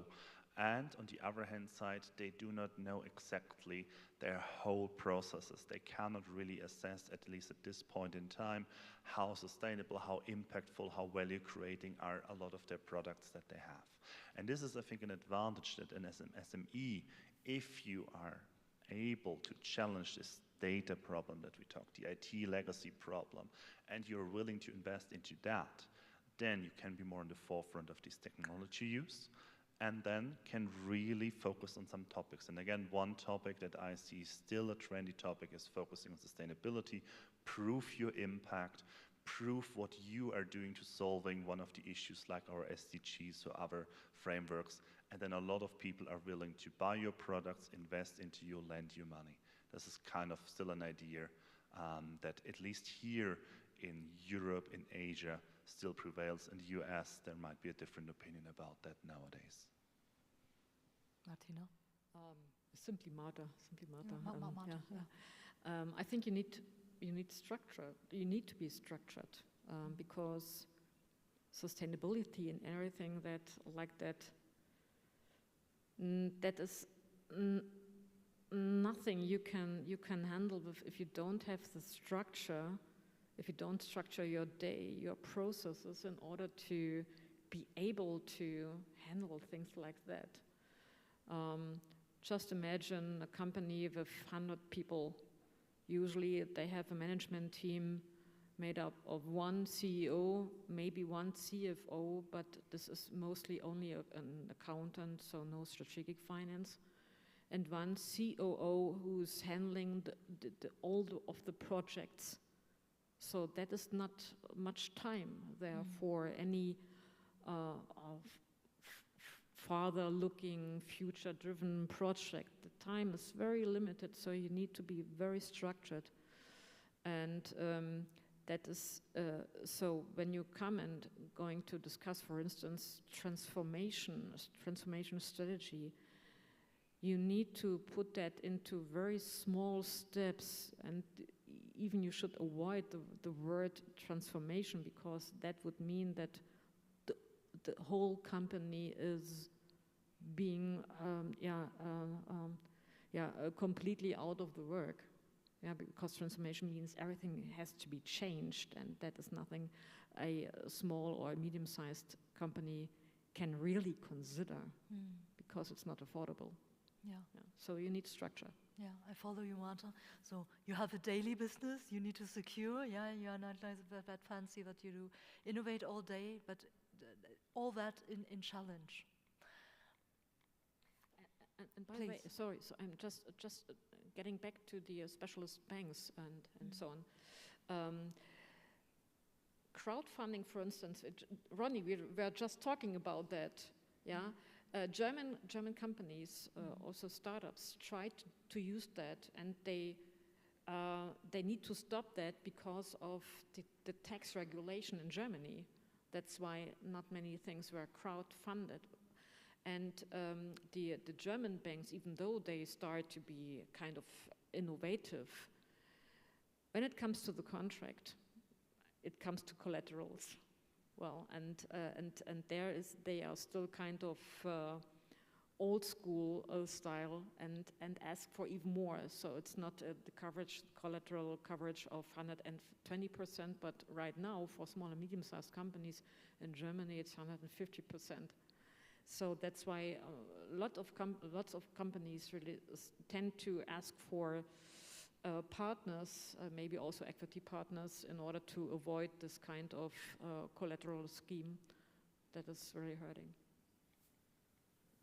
Just to answer your question very briefly, as from the perspective of the serial entrepreneurs and founded company, to make us like SME become competitive in the long run and still sustainable. For me, there are two key things. You know, the core team, the core founders, you have to stick to the mission, stay hungry, stay foolish, always have to learn, because technology, every new model, every week you have the new one. But the core competence, you have to understand the technology. Just don't have to go to one of the newest one possible, but the one that you understand more. You can only win by your strength. You cannot win by your weakness. And secondly, I think it's applicable for every companies everywhere. You have to attract the right talents. Then you can be really competitive in the long run, anywhere, any countries and any industry. That's a powerful message. You can only win by your strength. Yeah, focus on those things you can do. Focus on this one thing we heard yesterday as well. You are well at, especially as an SME. You don't need to do 30 things half well, but one very well. Closing with your one key message for the audience, what you like to have as golden nugget, as your key takeaway.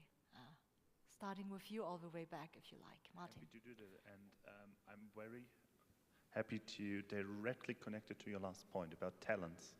A very short story. I'm in the program committee of one of the top programs in St. Gallen. It's called Master in Banking and Finance. And when I look 10 years back, then most of our students, they get employed by UBS, back then Credit Suisse. Then we're talking about the insurance company, the largest ones, and we're talking about the consultancy company. Nowadays, this has totally switched. It's open data, you can look it up. People are looking for a purpose. Students are looking for jobs where they have some freedom to act, where they can really do something entrepreneurial. And so we have lots of our top students that are not going to London, Paris, Frankfurt, New York, not in some cases even to Zurich, but they are looking for these opportunities. I had one of my best students who is now in Fun Park at Lake Constance, which I thought, what are you doing there? And he says, here I can really have an impact. I can create something. And he's not part of the owner, of course. He's still a young student, but he is one of the talent that we have educated. We spend a lot of time with him, and now he has joined an SME. And this happens more and more. So war on talents, don't be disappointed. Look out for even the students from acknowledged, renowned universities. They are looking for something different nowadays, and it's not a corporate career like maybe 10, 20 years ago. Speaking of Gen Z and the more and even younger one, Alpha, right? Not only going for money, status, and hierarchy, the boring stuff, but the real good stuff, right? With fulfilling. Dr. Kvo. Very general, more or less advice. Know what you love, know what is your strength, know what you can do, what you're good at, and live for this, fight for this. You will success. And you will succeed. Wonderful. Marta. Full stop. Just from an SME point of view, collaborate. Collaborate is very important, because it's the only way for you to find out shortcuts. Yeah, to find out which IT system is the perfect one, which market is the perfect one. It needs to collaborate and to find the shortcuts and to have the radars wide open. To have the feet on the ground, a Greek self-made great businesswoman from today said, feet on the ground, eyes to the skies, network, partnership, strengthen, whether they're data or not, do not only succeed, but do for good, such as in rare diseases. Find the smart financing ways. Me personally, if I may share with you, dear audience, I learned that sometimes, imagine there was a house, there's one main door, main entry, highly competitive. About me, what about, you talked about shortcuts, other ways, there are many ways, many options, and you need to see and take your time and be smart M&A, to find your ways. For me, it is clearly not only the main door, which is frequented. For me, it is the side door, it is the back door, and maybe I find a window to get in if I really want to get in. And so I invite you, full of opportunities, adapting SME towards success. Thank you so much, Marta. Thank you so much, Dr. Kvo and Professor Martin from St. Gallen. Wonderful having you here. I got some latest updates. We have the next keynote aid with Mr. Arupendra. Mr. Arupendra, warm welcome on stage for keynote 8.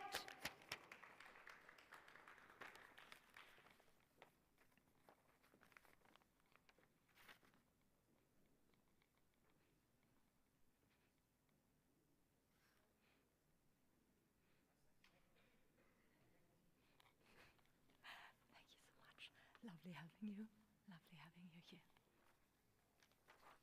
I just got this information.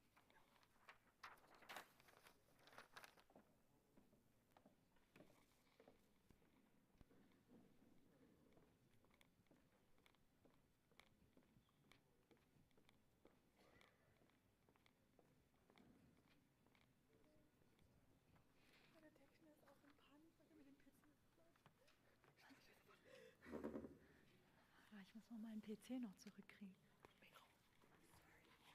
Hello, hello. Thank you, Catherine. And building on to the the panel and some of the closing messages on why SMEs should look at collaboration, should look at new talent. I built on to that to drive home some of the key messages that we all of us should look at that the inaugural edition of the Global SME Summit can look at. And I am proposing that making circularity and climate resilience center stage for SME financing and capacity building in emerging markets. Thank you once again, Lakshmi ji. Thank you once again, Anis bhai, to make this happen. We from TERI, the Energy and Resources Institute, bring together a legacy of 5 decades of work on making sustainable development, real world solutions into policy making.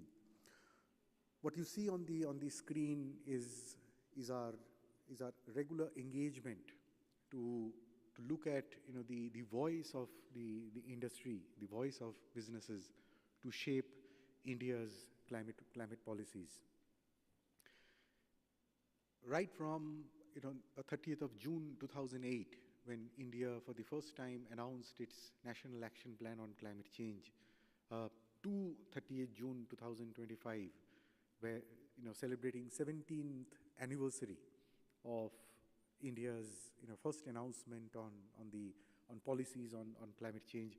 We have been a regular contributor to inform, to shape, to build on what actual actions would mean. What are the implications? How actions by the industry, by the SMEs, can provide predictability to the policymakers to have the confidence to make decisions, and we continue to strive through this journey, and we are excited that the Global SME Summit is also one of our partners now to enhance the outreach. What does it mean for making circularity and climate resilience at the center stage for SME financing? Colleagues, friends, ladies and gentlemen, we see that around 70% of the decarbonization path for heavy industries and transport relies on the deployment of clean technologies. And we believe that the Global SME Summit does have the power of convening, the power of network, and the ability to bring in minds from all across the globe to shed light on how we can proceed on some of these areas. When we look at the green industrial pipeline, we see that it is definitely definitely growing, and it is growing at an alarming rate in the emerging markets. However, we see that there is a need for fresh investments to rapidly flow in so that the 2030 commitments don't go dry. And across these several verticals of aluminum production, cement production, chemical, steel, aviation, shipping, we see that the final investment decisions are yet to be taken, where we see the global north and the global south can come together to make this a reality. Like many emerging economies, we are seeing a rapid growth of the energy consumption. The primary energy consumption we are witnessing has grown 3 times across the 3 decades, and by the mid-century, it would grow another 3 times. Given that the world is moving towards net zero, we believe that this is an opportunity for the innovation capital and the financial capital to come together to make a difference. When we talk about the pillars of transition that would fuel the way in which SMEs produce goods, the SMEs move goods across the country, we see that these 5 pillars would be the yardstick for the SMEs to consider. We'll look at energy efficiency, we'll look at fuel switch and electrification, we're looking at deep decarbonization, we're looking at green hydrogen, powering the industries, and most importantly, demand optimization and material circularity. A piece of work that we had done to look at whether it is technically and commercially possible for an emerging market like India to achieve net zero. This, ladies and gentlemen, friends and colleagues, is the pathways that we see that will define the ways in which an emerging market would generate energy, would use energy, and would use these choices to inform the consumers. Are things in the real world happening on industry decarbonization? The answer is a big yes. Europe today stands as a leader for some of these lighthouse projects on industrial decarbonization. Not far away is the country India, where we see several commercial projects on green steel, on producing green steel coming up. Colleagues, it is important to also note that the steel production is not just done by the large corporate giants, but also the secondary steel manufacturing, which for India constitutes 50% of the total manufactured output from steel. And we see moving forward as we look at the opportunities to make some of these connects between the innovation capital and the finance capital plus the talent capital. We see direct electrification, hydrogen, biomass, and carbon capture, utilization, and storage become important pillars for our action in the near future. This is a piece of work that we had done to look at are there commercially viable technologies to decarbonize a heavy energy intensive process like steel. And the answer is yes. We do have technologies that are commercially feasible, and which is where I would propose that the inaugural Global SME Summit could look at some of these findings to matchmake between the global north and the global south market. What has our experience shown? on the kinds of support that SMEs need with regard to the decarbonization journey. We look at energy assessment. We look at implementation and hand-holding. And when we see post-implementation monitoring, reporting, and verification. And colleagues, I'm proud to also share with you that the work that we have been doing with the secondary steel sector have received real-world benefits, not just in terms of CO2 reductions, and energy reductions, but in total, a total investment of $3.5 million have been unlocked. Circular business models is no difference, and we see that there are signals, strong signals for change that is there today for the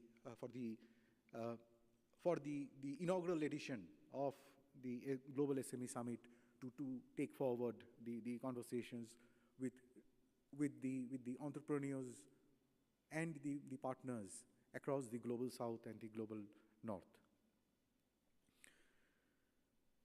We need to improve the bankability of a pipeline of clean industrial projects, across sectors like ammonia, methanol, steel, and cement.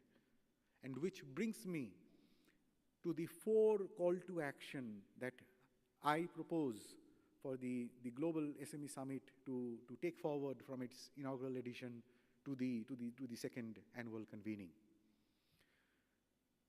We see that there is a need for a joint venture, special purpose vehicle that is needed for financing the greening the MSMEs.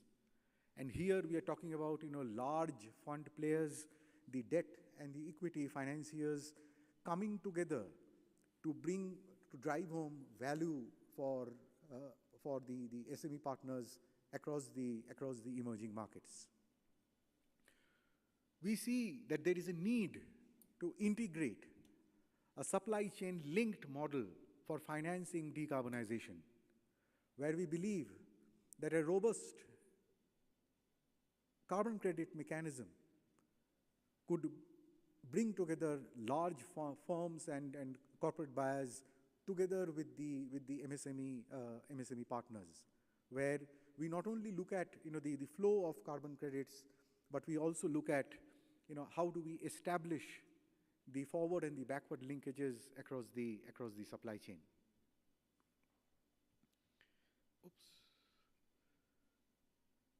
Third, we see that there is a need to promote a cluster-based approach for integrated green transition. Earlier yesterday, you had heard the Indian minister talk about the hub and spoke model that the state government of Andhra Pradesh is implementing. Colleagues, friends, ladies and gentlemen, we believe that that's an effective model to look at how do we integrate varied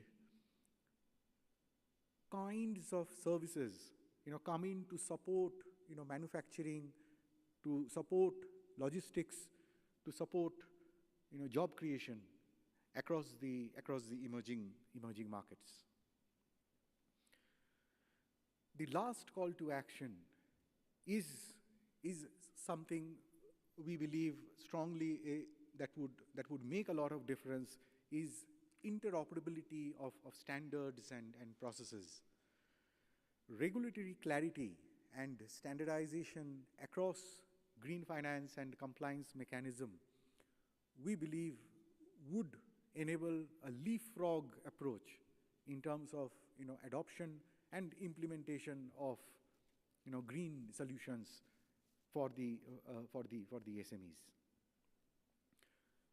We see that all these actions put together forms a part of something we call the Industry Charter for Near Zero Emission Ambition by 2050.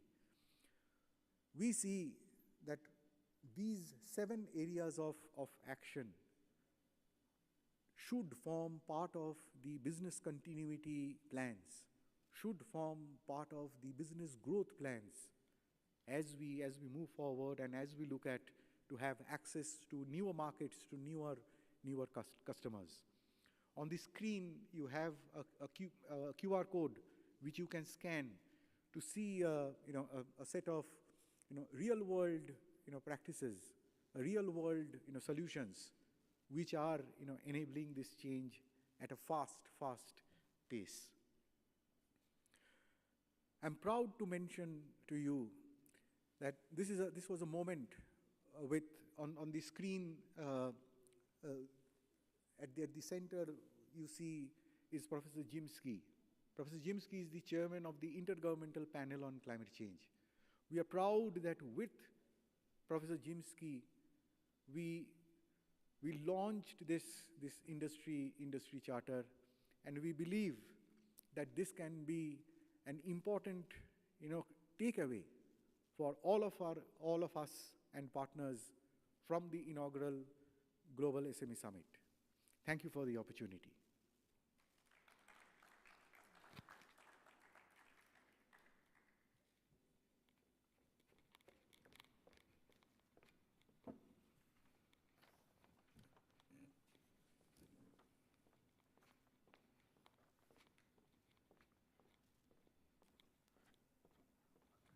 Thank you so much, Mr. Arupendra,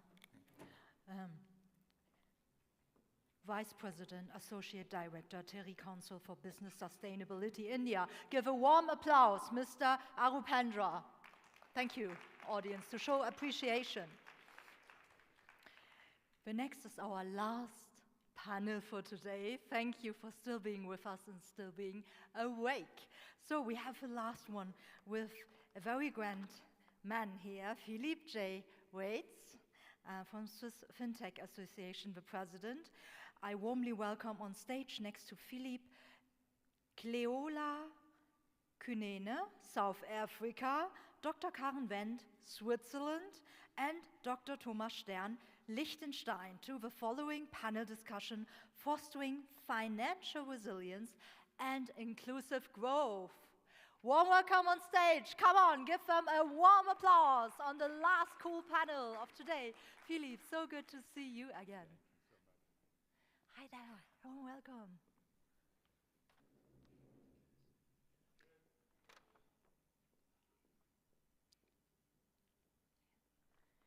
And Cleola from South Africa. Yes, my dear. Hello. Warm welcome. Hello, warm welcome. Enjoy.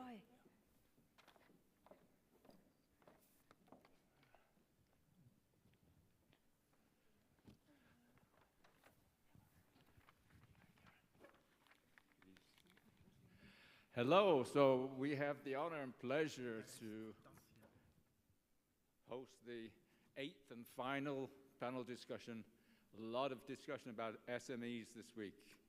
I don't know if we have anything fresh to say, but we will certainly say it with more conviction. So we'll leave some ideas in your heads as you part. So this is Fostering Financial Resilience and Inclusive Growth, Unlocking Innovating Financing Solutions for SMEs. We have a distinguished panel here today. We have Ms. Cleola Kunene, Head of SME Development with the Johannesburg Stock Exchange, partner and fund manager at the Equate Group. Welcome. Okay.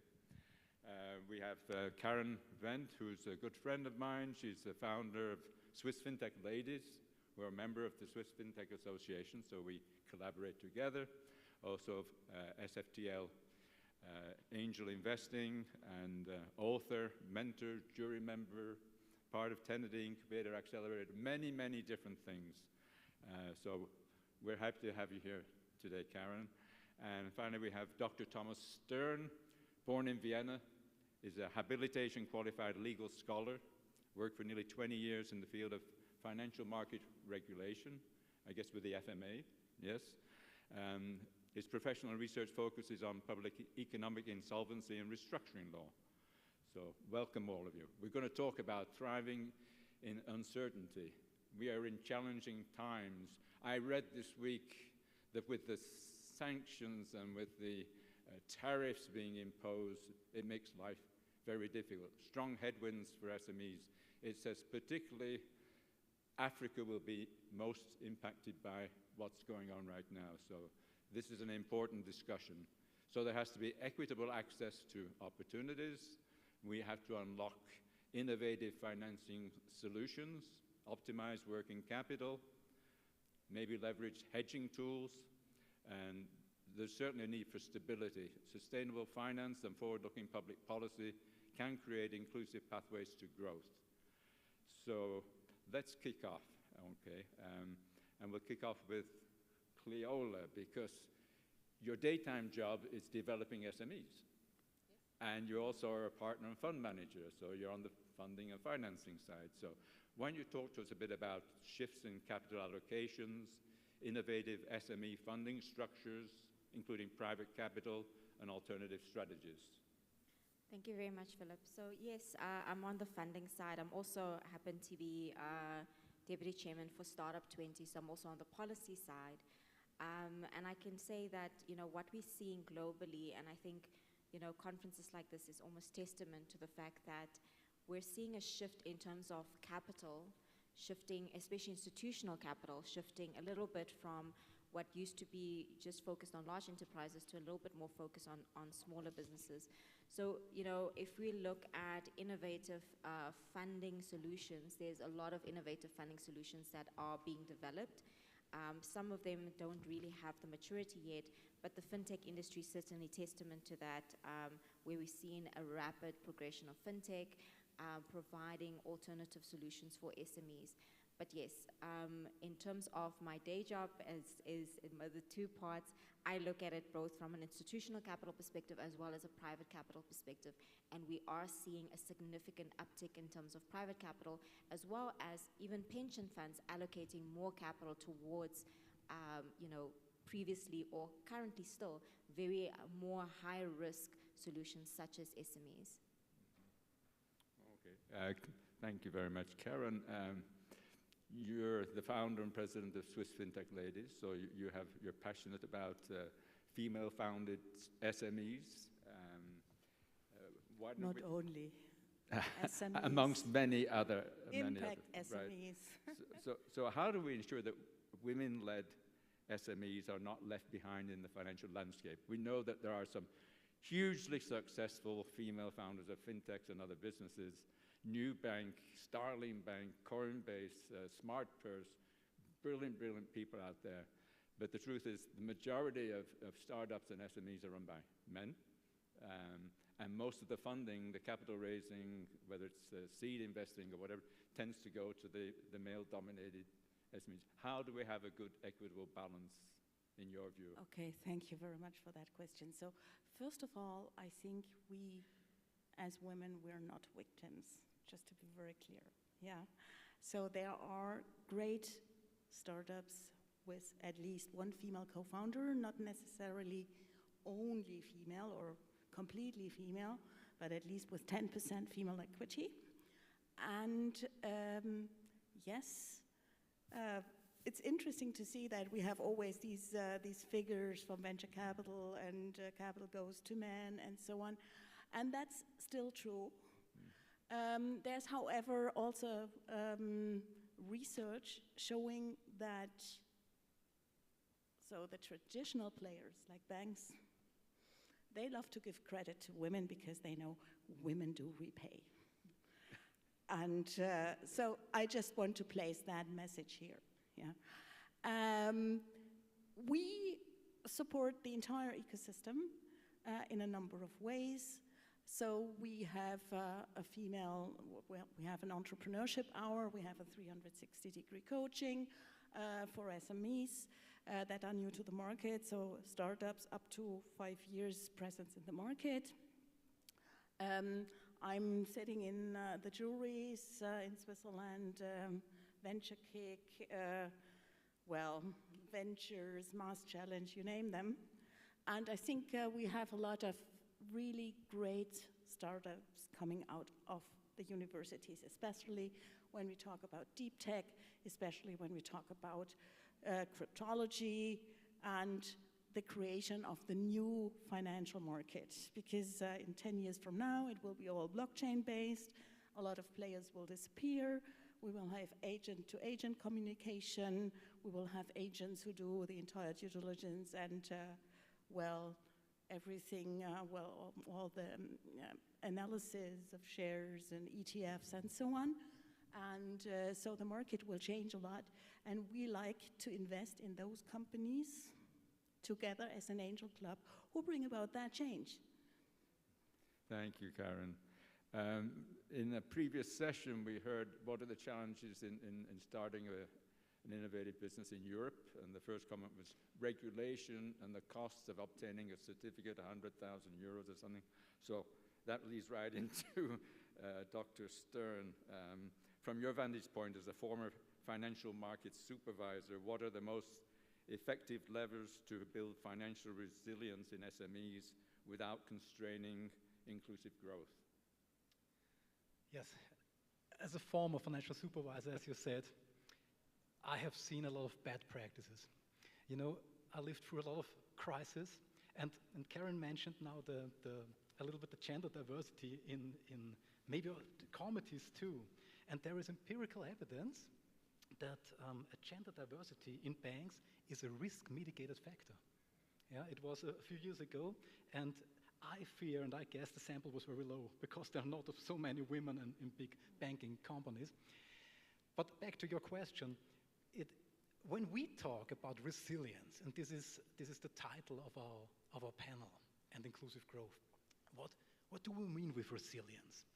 And as a former financial market supervisor, and what we have seen, what I see now in the law firm is that small and medium-sized companies sometimes have just a cut-off date thinking.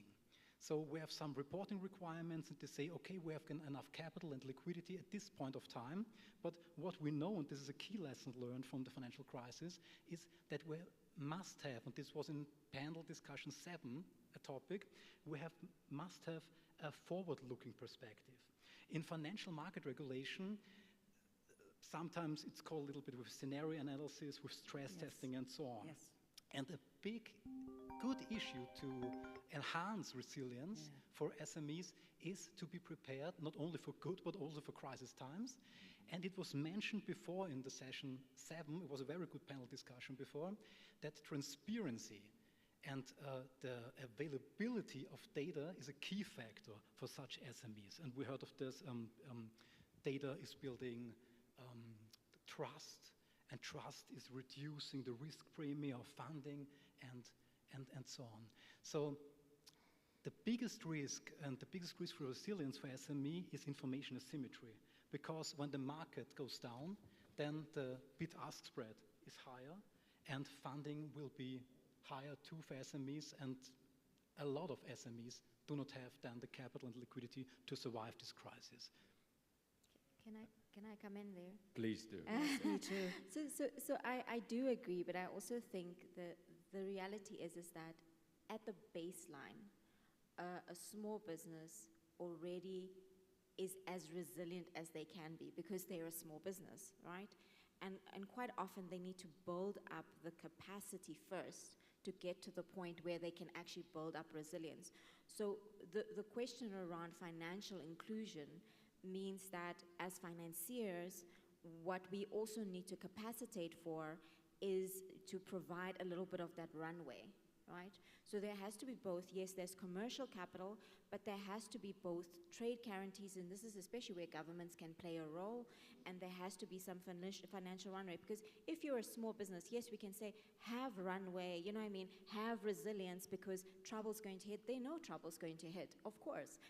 But if you're already just trying to get from point 1 to point 2, trying to build up your market, build up your brand, you know, you don't have 100 employees, you don't have all of that runway, it is very difficult to have that resilience at the baseline. So where do we as institutions play a role in terms of basically providing a little bit of that resilience, especially in terms of financial inclusion and financial services? Yes, I Would you would like like to to add? add to that as well, and maybe build a bridge. So first of all, yes, it's important for SMEs to be resilient. I think they all work on this with a very simple methodology: be faster than the market. So develop faster than the market. Bring the next release of your deep tech quicker than the market. Make sure that you, in the make or buy decision process, will remain, well, as far ahead that you are a buy. And so at least the companies I've invested in as an investor, I can say they all have a CEO. Yes, they do have a COO. They do have a CTO, as it was discussed in the last panel. But most of them, I didn't invest in anyone who didn't have that, but most of them really also do have a chief product officer, because they know that they have to go for the next release. They know that they have to develop their product much faster than any big company could do that. And let's also talk about the resilience of the big companies. I mean, every one of us probably knows the Stern report, yeah, about investment banking and yeah, what happened there, yeah, cultural-wise. So I haven't seen that culture in the startup industry, I must say. So we have 7 forms of capital. We have financial capital, social capital, cultural capital, yeah, human capital. And so we have to combine then. We have, of course, environmental capital, yeah, as well, and governance. But we have to combine them. And I see most of the startups are doing that in a very clever, smart way, very much AI-based. And there is, because they are so focused on being faster than the market, there is not much time for game theory and plays and whatever. So that, in my view, makes them much more resilient than many big firms are. And when we talk about information asymmetry, yes, I would say the entire private market suffers, of course, from information asymmetry. Otherwise, these companies already would be on the secondary market. So that's, I would say, it's a constitutional factor in private markets that you do have information asymmetry, and that you need to apply different tools in order to overcome it. Thank you, Karen. Before I sort of ask the next question, I will make a statement, and I don't give financial advice. I don't predict markets. But I did read a report in the last 24 hours that said the number of declared insider trades, and this is not criminal activity, this is where founders of companies, major shareholders have an obligation to report to the stock exchange if they're buying or selling stock in their own company. There has been a surge in selling in the insider reporting, and historically this anticipates a crash in the market in 6 to 12 months' time, okay? So I'm not saying it will happen, I don't give that sort of advice, but for the panel, if you were to hand every SME a 1-page resilience playbook for the next 12 months, what would be on it? Thomas. For me, thank you. Yeah, a 1-pager. This is always tricky to have a 1-page for the next 12 months, but because markets are very, very dynamic, you know, and for startups, and not only as SMEs, but it is very hard to predict what's happening. But what we see in legal advising, what really helps is that sometimes a very young startup and the young, small, medium-sized companies do not perfectly know their own business. Sometimes they start because they have a good idea and want to be quicker than the market, and then sometimes the trouble is beginning. And what we are doing in the foundation and our legal advice is a little bit have the architecture, and maybe we are here a little bit in contradiction here, a little bit doing the architecture before. I know this costs time, yeah, but the cost later is reduced when you have it. Yeah. Some SME have the capital to do this, I know. Some SMEs do have the time, some not. Yeah?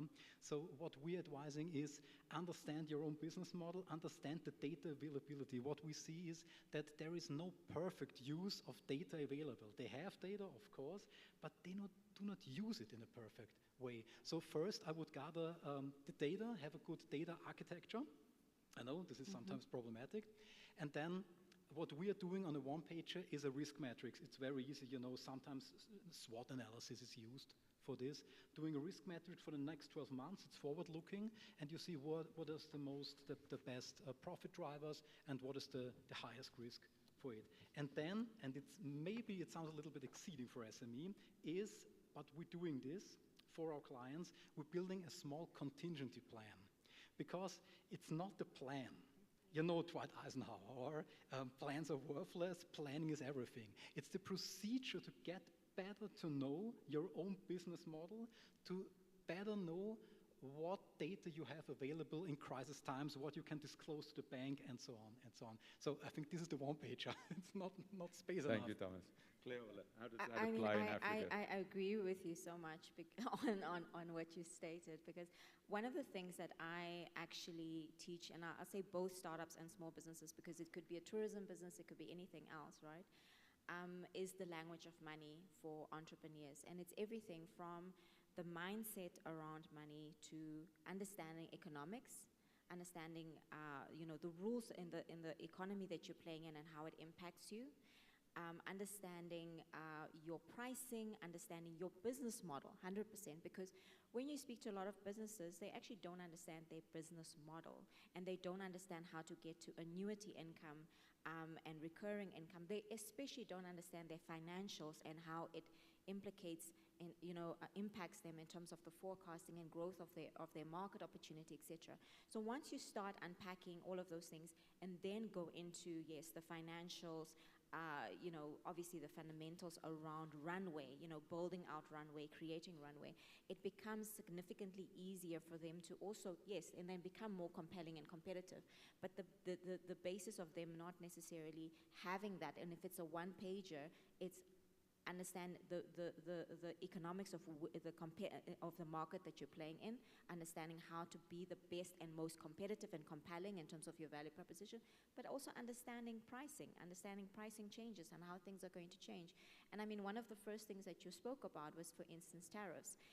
If you, even from a business model and economic model perspective, understand what are even the markets that you can go into that replicates your market, And I'll give an example. For instance, in South Africa, we've got a financial services, a fintech business that for them in South African market, it took them about 5 years to build out that business and to a certain point, and it's now very successful. But they took that same model to Indonesia, which is very similar to the South African market in terms of market, opportunity, etc. And it took them less than 12 months to replicate that and actually earn more. So if you understand your business model, you understand your market and your competitive positioning, the financial aspects and the resilience become significantly easier. Thank you, Cleola. Karen, you have something? Okay, I think what I've heard from you both is more what we would call due diligence from an investor's perspective. And of course, it's about cap tables, legal due diligence, architectures, models, then of course the business canvas, and scenario analysis, looking forward, very important. And for all of you who are not in the startup sphere, TAM, SAM, SOM, that's something that needs to be in every pitch deck, and then of course milestones, so that's the total addressable market and so on, how you break it down to how much market share you can create. It's not, in our view, just SWOT, but we would also go with Porter's 5 forces model, So do you have something which can become a unicorn, or is it very easy for everyone to enter the market, to replicate you? So what are the market barriers? All these questions are definitely very, very important. And with any venture fund I know, they are the things they look at. We also look at team, and we do a team due diligence and a leadership due diligence. and then an environmental and social governance due diligence, so this is a little bit special about us, and now also a geopolitics due diligence, because that's an element that has become more and more important in the last years. I think I don't need to explain that further. Back to your point with the markets, yes, we can see that as well from the ETF data. I yesterday spoke to the analyst of London Stock Exchange. We can see that ETFs now have been changing hands. So 70% of ETF owners is now retail, so smart money is leaving the market and going into the hands of what we call dump money, so the retailers, because they are the ones who have the least information asymmetry, and then they buy still when the professionals are leaving. So I think that's really a warning sign. And I don't know whether there is a crash or will be a crash, but one thing I know for sure, and this is with talking with Peter Drucker, the best way to create the future, the best way to predict the future is to create it. And I think it's very important for startups, for small and medium businesses to continue to create the future. They have maybe the benefit of not being listed on stock exchanges. That's both, it's a blessing and a curse, because at the moment, of course, everyone, all the capital funds, venture capital funds, they are sitting on a lot of dry powder. They are not investing. They are seeing whether they can get things cheaper and maybe, invest into a company in 1 year's time if the company is still there at a lower price. So this is really a mind game which is going on private markets, but at least you're not listed at the stock exchange, and you have the flexibility to prop up with contingency plans, with crisis management, going back to your investors, asking maybe for them to give you more money. And I think probably, I hope so at least, this will be a big advantage for them over time. Okay. As myself, Thomas and Karen are based in Switzerland, Liechtenstein, Cleola, give us a more precise perspective about Africa, South Africa, your role in SME development, the challenges that you see for SME growth in Africa, and the funding issues, gaps, and opportunities. Well, I'll speak to, some of the big players in terms of, especially if we look at startup capital, are the economies that have shown a lot of, in terms of SMEs that have shown a lot of agility, and this I absolutely agree, and innovation, right? So we have a lot of interesting things happening in South Africa, Nigeria, Kenya, and Egypt. And those are the big players in terms of where we're seeing rapid investment and startup and scaling also really good. What's interesting is that some of the solutions and the companies that have been invested in Europe or in the US is, and European and I'd say Western investors didn't want to invest in those businesses. We saw localized investment, and those businesses are booming, right? One of them, for instance, is a payment platform called M-Pesa, which is one of the biggest payment platforms in Africa. But when they were looking for investors in the West, they just don't understand the market, right? And they just didn't believe that this would work. It is booming, and I can give 101 examples exactly like it. What we're seeing is that African businesses are solving African problems. And because they're solving problems that are relevant to their market, they're able to expand very fast. And so other investors may not understand it, but we see localized investors understanding that growth and that market opportunity. And so, but at the same time, the challenge is that we still need diverse investment. We still need investment, both local, and we need investment from the West. So there's still a job to do for people like me to go and kind of portray that and communicate that in a tangible way, in a way that investors will actually understand what that market opportunity looks like. What we're also seeing is that obviously Africa's got the biggest youth market, and it's growing rapidly. And it's evident even in terms of sports. We saw even NBA, which is very American, is setting up centers all over Africa. They're investing billions. And this is unheard of, right? This is, you know, they used to be very American focused, but they're seeing because of the youth market. And this is the same principle in terms of telecommunications, because Africa's got a huge mobile device market. Most people have multiple mobile devices, one of the biggest mobile devices, in fact, if you compare it. Now, what does that translate to in terms of capital? It means, again, how we communicate, how we do business, and the things that we invest in should also, you know, work with the market that we're in. Huge upsurge in health tech, huge upsurge in agri-tech, but also significant opportunities and growth in interesting markets such as education, huge surge in education.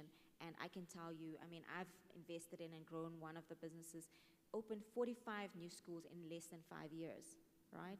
With a completely different new model. But we are seeing rapid growth. It's just that it may not necessarily be that visible or that well understood by all the other markets. Yes, it's really interesting that you point out that M-Pesa is so successful across Africa, because banks and finance of the future will be technology companies offering financial services, okay? And the banks that will survive are the ones that adapt to the technology and become themselves technology company offering financial services. So if there's financing gaps and you have a telecoms company offering mobile banking, maybe they could offer microfinance to their subscribers and solve one of the gaps that exists.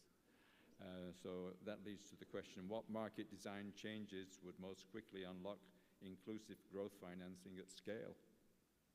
Thomas? Okay. Go ahead. Yes, market design changes. I heard on this Congress before some voices that said, well, SMEs go to the regulator and ask for better regulation. And this is not a solution. Yeah? Don't pray for better regulation. I heard before you have to take it in your own hands.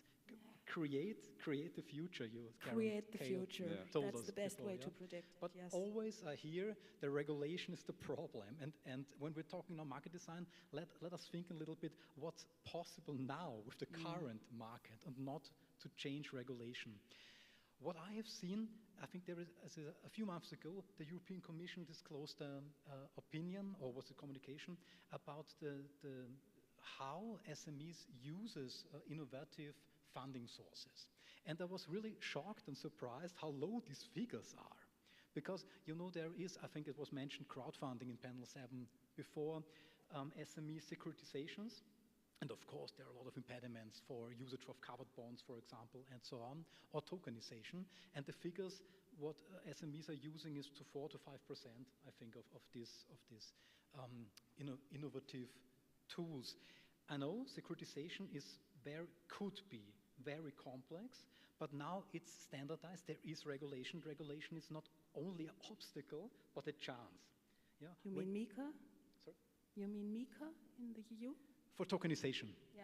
For tokenization, we in Liechtenstein have a special regime in addition to MiCA.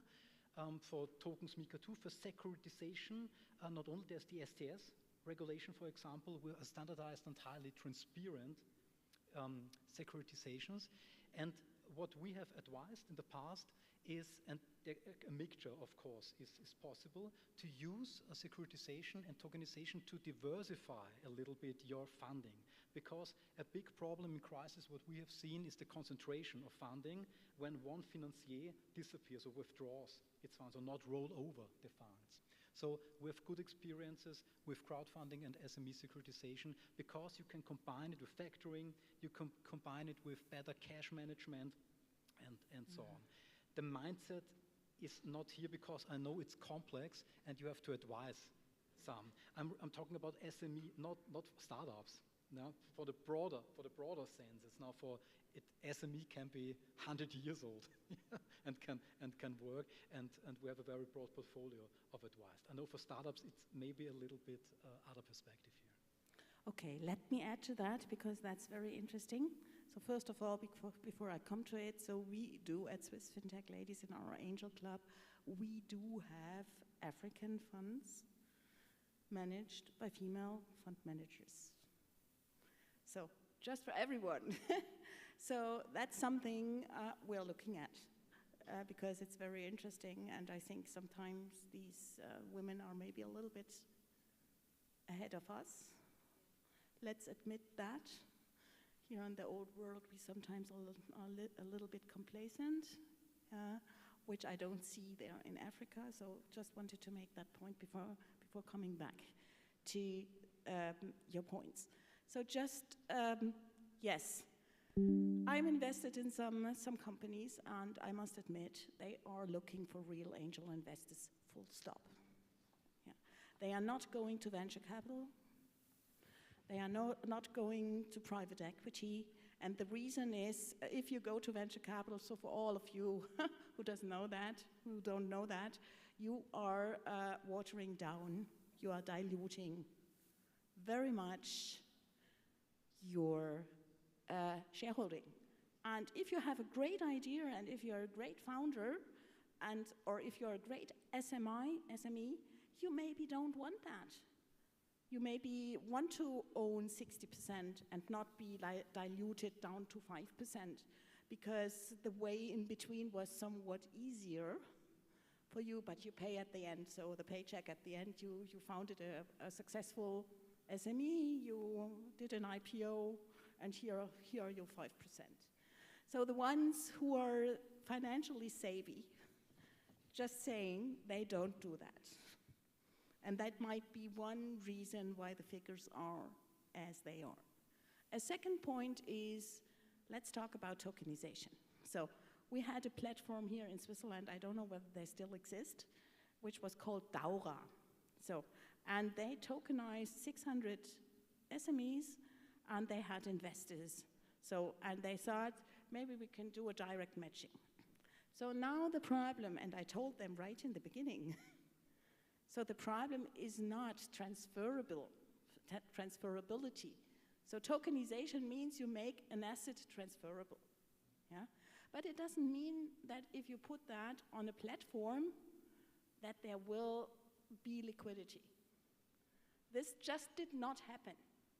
So Daura was, I don't know, 600 people, and now this is one person. So, okay. Of course, you don't want to be bound in such a situation. So if you want to tokenize, you can do that. Tokenization is not the problem. The problem is how do you bring that into a liquid market? And now there are new players. We have a strategic partnership, for instance, with 21X. That's the first digital asset stock exchange in the EU. It has a BaFin license, so a German FINMA license, and it has an ESMA license, so by the European Union. And they also have a market making, because if you have no market making, you will never get liquidity. That's very clear. And they have the German industry on, let's say, the investor side. And maybe, at least that's a new kind of trial, whether we can bring liquidity to a tokenized market. Because that's something we are all boggling our heads around, and where we didn't find a real solution. But this, if we manage to do that, that's the real game changer. Because then we have a democratization process. Then everyone can buy, every retail investor, everyone can buy these tokenized assets. But no retail investor will be allowed to buy that if you don't have an ESMA, FINMA, BaFin license, and no retail investor will be allowed to buy that if you don't have a market maker. So you have to have a really clear, as you said, architecture. You need the regulation, so you can't avoid that issue. And it's worth looking at, because in the last 12 months, about 200 family offices and fund managers have relocated from Switzerland to Dubai precisely because they are more flexible, they're more welcoming, and they are more leading edge with their regulatory framework. So it is important that Switzerland and other countries stay responsive and ahead of the game. Thomas? Yeah. Just to add, I know it's difficult. We have a lot of bad practices and platforms without market maker, for example. Yeah, crazy idea to doing something like that. But we should not forget this is a very new development. Yeah, and when there is a new market, there is always people that are very hesitant. I think maybe in 5 years we have another perspective on it. Yeah, but understand fully your point. At this point of time, it is too new. There is too much uncertainty for an investor to do this, and there's of course a very big bid-ask spread and very low liquidity. And also for the startup, it's a risk. If you are on the platform and no one buys your stuff and no one buys your shares, you burn so quickly. Yeah, you crushes your market before it. Let me check the timing. Are we okay for time for one more round of the panel and then Q&A time for the audience? We're 5 minutes over already. Okay, okay. One final round, the panel question. If you could change one thing in the current SME financing ecosystem to accelerate inclusive growth, what would it be? Karen?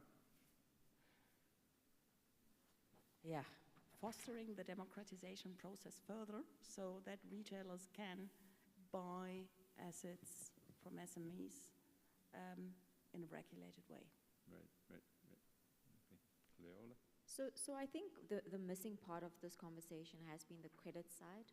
I mean, equity is great, and there's a lot of room for growth, but we do struggle with the secondary market.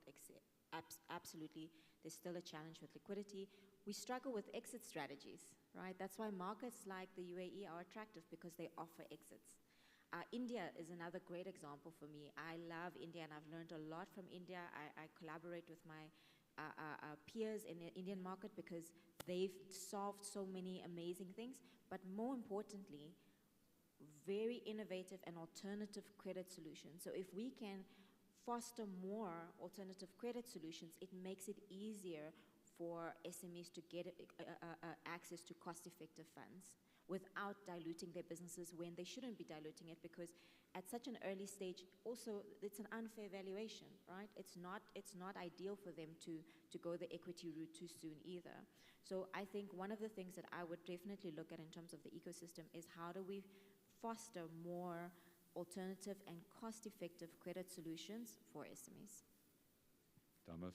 That's a great point with the exit strategies, because I'm thinking a little bit, what is the one point? And last year in Liechtenstein, we established the foundation. We have not a legal framework for the foundation of the exchange. You know, in Liechtenstein, we have a population of 40,000 people, but we have cross-border possibilities across the whole European Economic Area.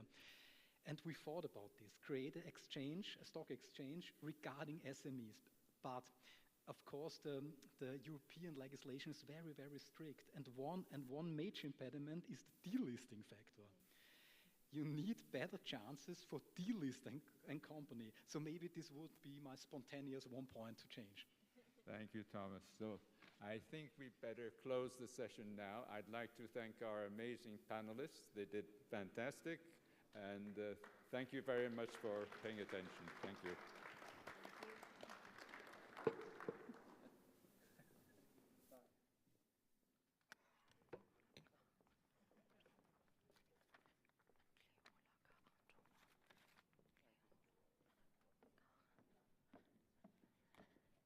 Thank you so much, Cleola. Good job. It was worth your while. So Karin, thank you so much. Great job. Yeah, Thomas. Yeah, and Philippe, thank you so much.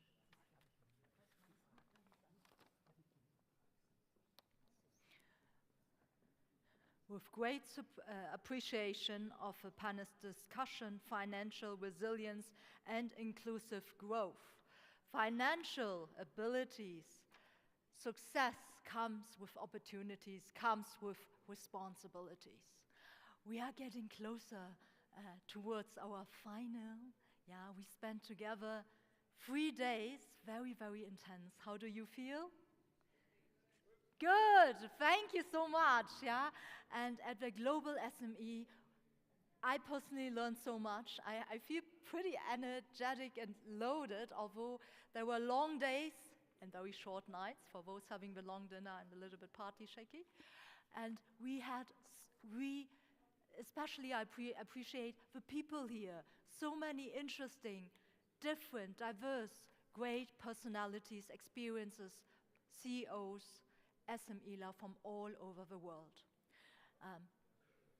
Switzerland has the beauty bringing us all together, open, language-wise, culturally-wise, unite people in a neutral and welcoming way. This is why I love Switzerland, I love Asia, I love Europe, joining us all together on this path.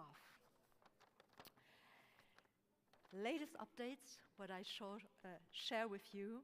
We got sponsoring codes thanks to Ben, More Than Digital, 10,000 codes for Global SME Alliance to support accessing organizations worldwide, which will lead to support local community to give some SME freedom.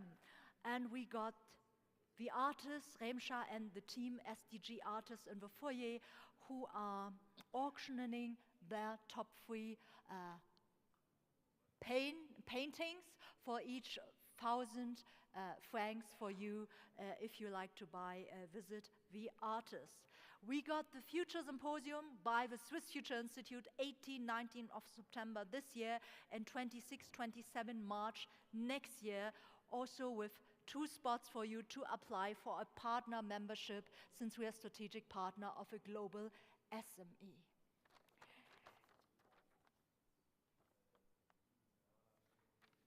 I would like to close and thank you all from my side before giving the stage to our great president, having the closure with you, dear audience. Remember where you all started. Even the biggest, strongest, most established ones started one day small, maybe as an SME, maybe as the next generation you inherited if you're one of the lucky ones. So not the biggest, strongest, most established will survive, but those who are most adaptive to change. And with this and a positive, cool vibe spirit, I leave you, and may we see each other again latest to the Global SME Summit next year here in Davos in beautiful, friendly Switzerland. Thank you so much from my side, and a warm welcome to Anis Khan, your president here, the man who makes that possible.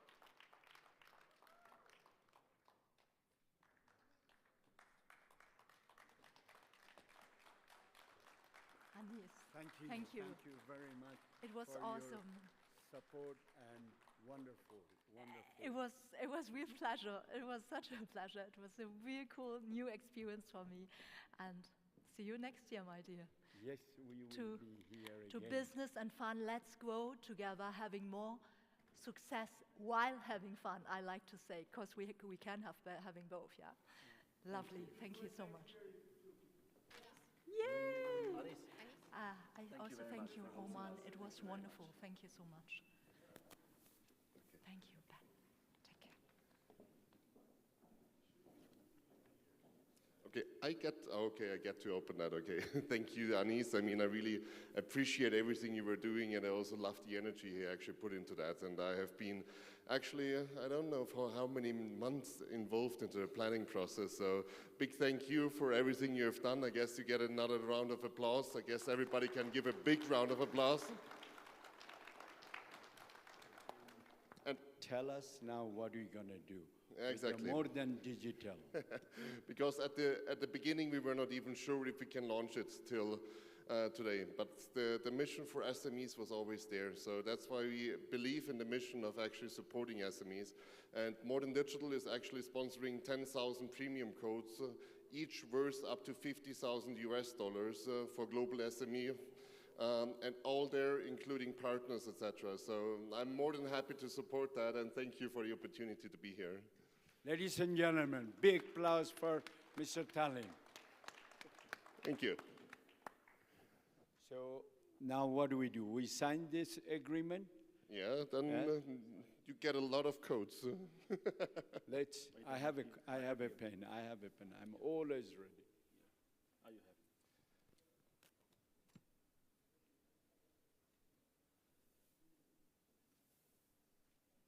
You guys can come up if you like to. Yeah, Can you sit maybe. there? Yeah, exactly. Yeah. Yeah. We take one.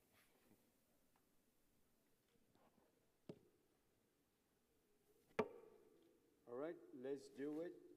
So.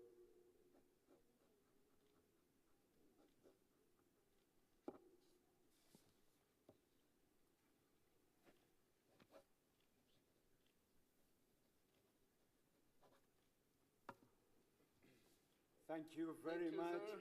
Thank you. Thank you. Ladies and gentlemen, another big applause for Mr. Talent.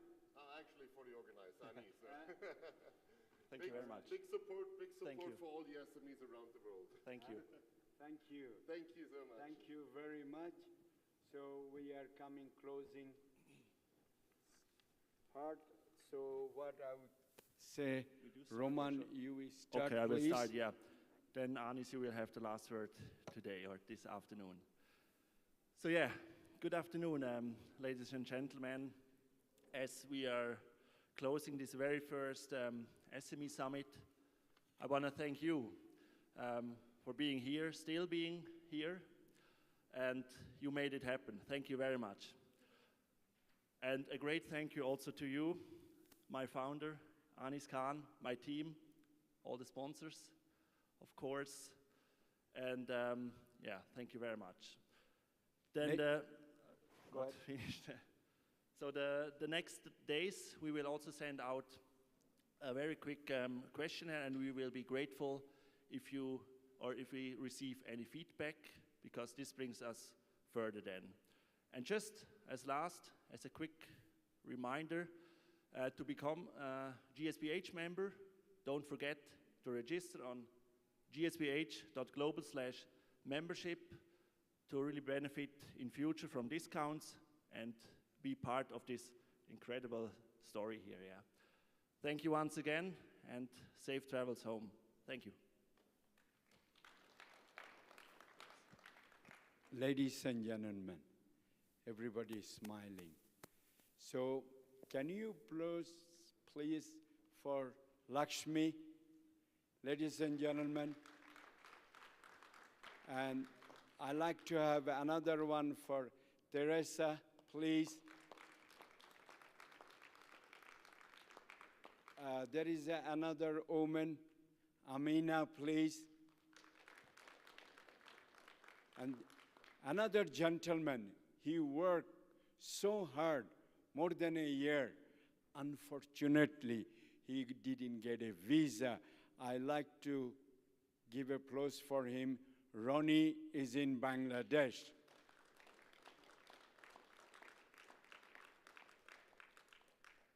Beside that, each of everyone help us. Not one person, not this Roman only, or everyone, each of everyone, friends from all over the world. So I like to say thank you to them. Without their help, without their support, it wouldn't be possible. From top to bottom, I would say so. IT support, then moral support, because I couldn't eat couple of days food even. I was really, really I didn't know what to do. I was 10. But now it's over, and it looks beautiful, and thank you once again for your support. And who likes to see us next year again here? Yeah? Somebody didn't raise the hand. Yoram, what's wrong with you? You see, there is always someone. Huh? Ladies and gentlemen, thank you very much. Good night, safe journey, and thank you. I love you all. Global SME Business Summit Davos, Switzerland. Good night. Bye-bye. See you next year. Bye.